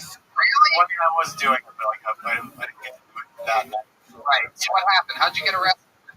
Were your feet up on the train? Yeah, I went with a guy from work to get heroin, and we got pulled over on the way back. Why'd you get pulled over? Oh. So how did you get from just a daily warning to searching you? They smelled something. That was 10 years ago. Like the cops, or anything to like. Where you from? Yeah? Yeah. They do have police there in Pennsylvania. What part of Pennsylvania are you from? South. Pittsburgh. What are we talking about? Summer? Live. Ducks. No. You know the Dunks? A couple ducks. Chris Dunk? Yeah. We actually watched together. You were wearing a Jurassic Park shirt. Why is that? It's on the swing because it's hard. That's Aw, adorable. It's fine. So you have a girlfriend now? Last girl you've been with? Just a couple. That is quarantine? There, when it wasn't mine. Friend. Well, that's a felony. Oh my God. Oh my God. That makes you the dealer. Oh my God. You intent to distribute. Oh. So what ended up happening there? I ended up lowering it after I got a lawyer. Distribute heroin. Always thought it was yours. Yeah, that's right. They had a policy on it. Pulled over. Pulled over and Shove it in your butt. Put the electric bike over now, sir. Please. Pedal with it. Pedal with my ass. Luckily, we're gonna pedal anyway. Heroin.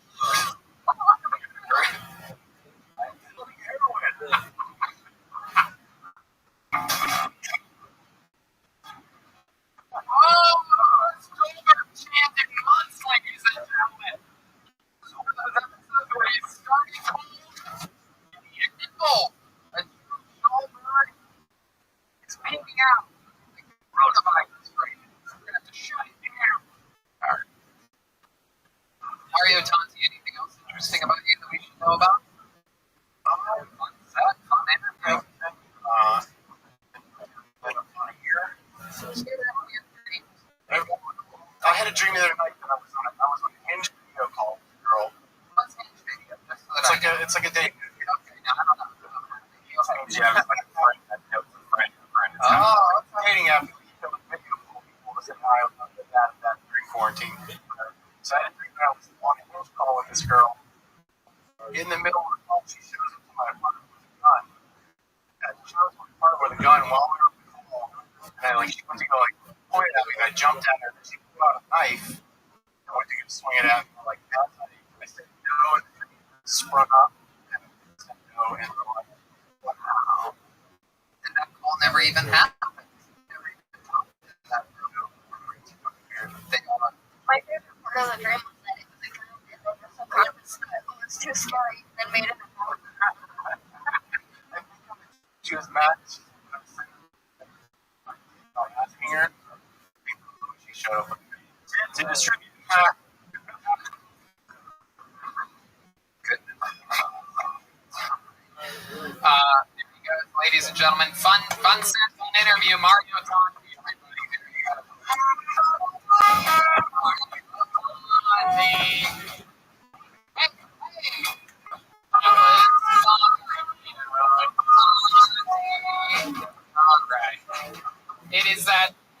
special part of the night, buddy.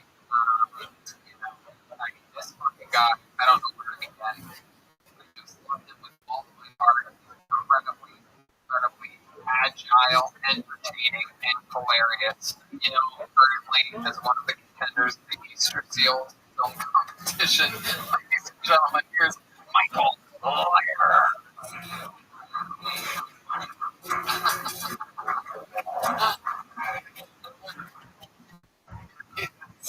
Michael Lawyer. So, Brooks Brothers Suits exposement, of course they are. Menswear has perfected their suit store. If I want to, you have three free. If you're not giving me 4 suits for the price of one, get the fuck out of the suit business. Taylor Swift just came out with an album. She said it's full of dreams, fears, music, and thoughts. It's called the 4-part harmony of music. Now, the Washington Redskins have changed their name to the Washington team. Let's call it how it is. We call them the Washington Elite African Americans. Clear to make a wife feel something she's never felt before. Because that's all racism. Real black man. Alright? Every racist like Washington black, that makes it over nowhere.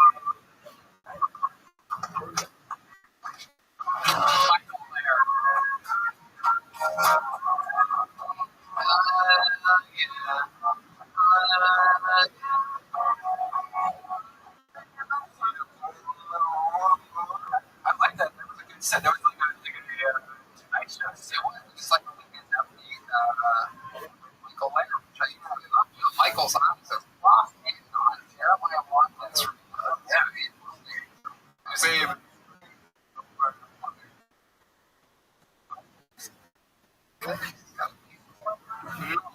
It's Chicago Award.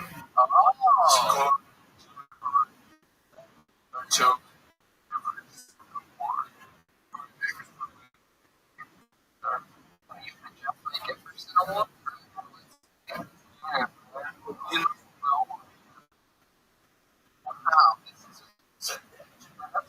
Talking about last week's episode, we found out that Jeremiah would not share a wig with Michael. The wig to play a woman. Wow. He's got wig for me. So only need help. That is great. You can. I'm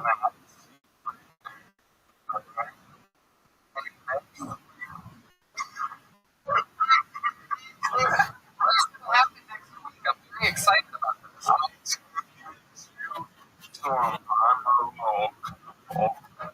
Whoa! A monologue. Oh, actor versus actor. Mono of monologue. Wow! Look at this. I love this challenge. Jeremiah, do you accept the challenge? Thespian versus thespian, mono versus mono in a monologue. Kind of monologue are we talking about? Same one. And Rambo. Rambo Part 1, First Blood. Rambo the First One. Yeah, the Rambo, the first one. First Blood. Rambo Part 1. Part one of Rambo, first one.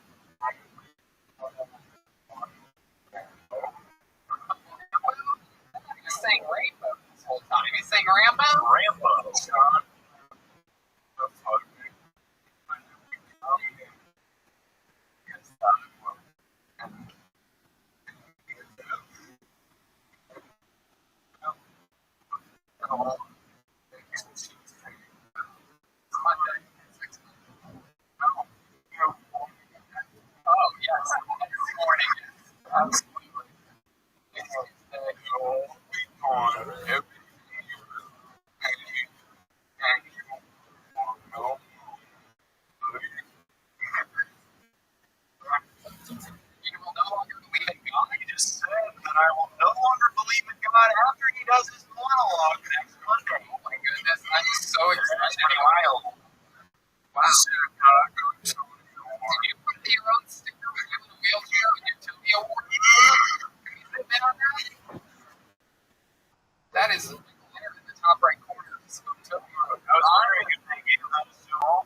Alright? But right now, I just threw somebody over like it doesn't mean anything to him. So, after the content, I know I have to work right time and sell on it. Absolutely. I'll make a deal with you right now. If I lose, I will take your ALS from you like a child. Wow, he's gonna suck your ALS right out of you. You're gonna have flies come out of your brain. I'm on you because the platform.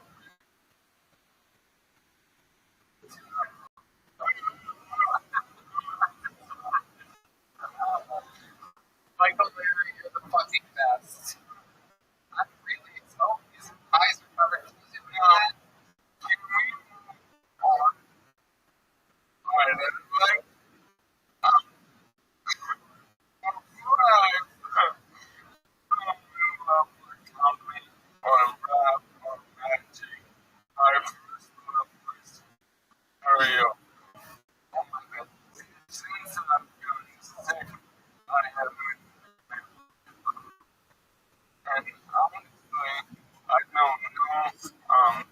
what it's gonna sound like because all of this sounds pretty good right now, and that's why I'm covering my eyes to see like a blind person. They hear better. I wonder if I talk better. You actually sound amazing. I thought it was for a second. I stopped looking, and I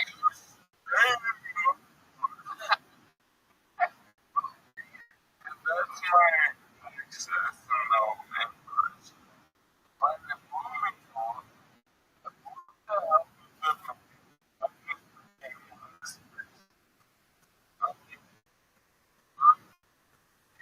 money all gets to the sense. I'm understanding. I understand of this talking. Audio. So, stop it.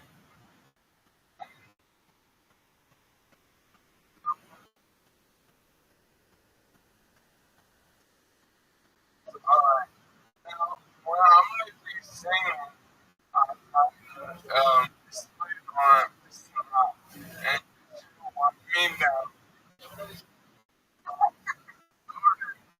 to be good. And I overheated. And baby, we turn the microphone. I turn you and open my mouth.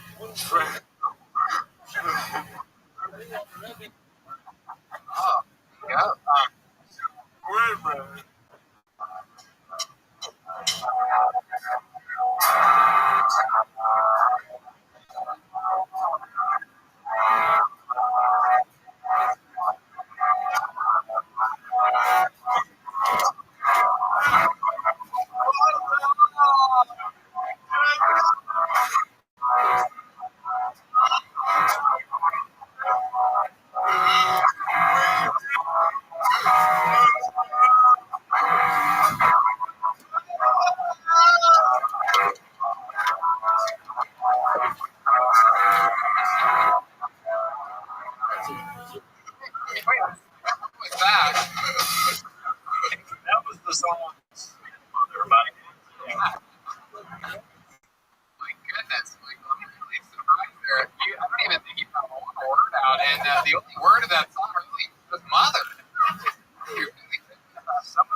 mono and a mono challenge. Rainbow versus Rainbow. Gonna be a goddamn slam. Thereby the thumbs down. He's also giving the thumbs down to the far left speaker of the stage. He hates the He just wanted to be on his middle finger. And he's telling the neon to go fuck himself. Jeremiah is the opposite direction. Fuck your left. No, not that way, Michael. Go that way.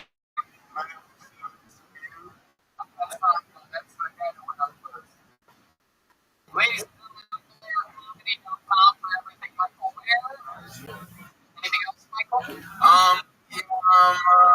No. Check out this video. Yes, those videos are available right now. You go with you, give them a comment, give them a like. all the Tony fans just That's right, because they judge it off of views and likes. Is that correct? That is one category.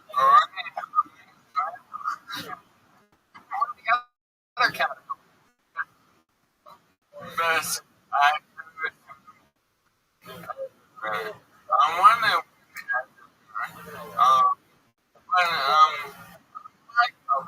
Slower. A lot of people in the East Coast overflow it.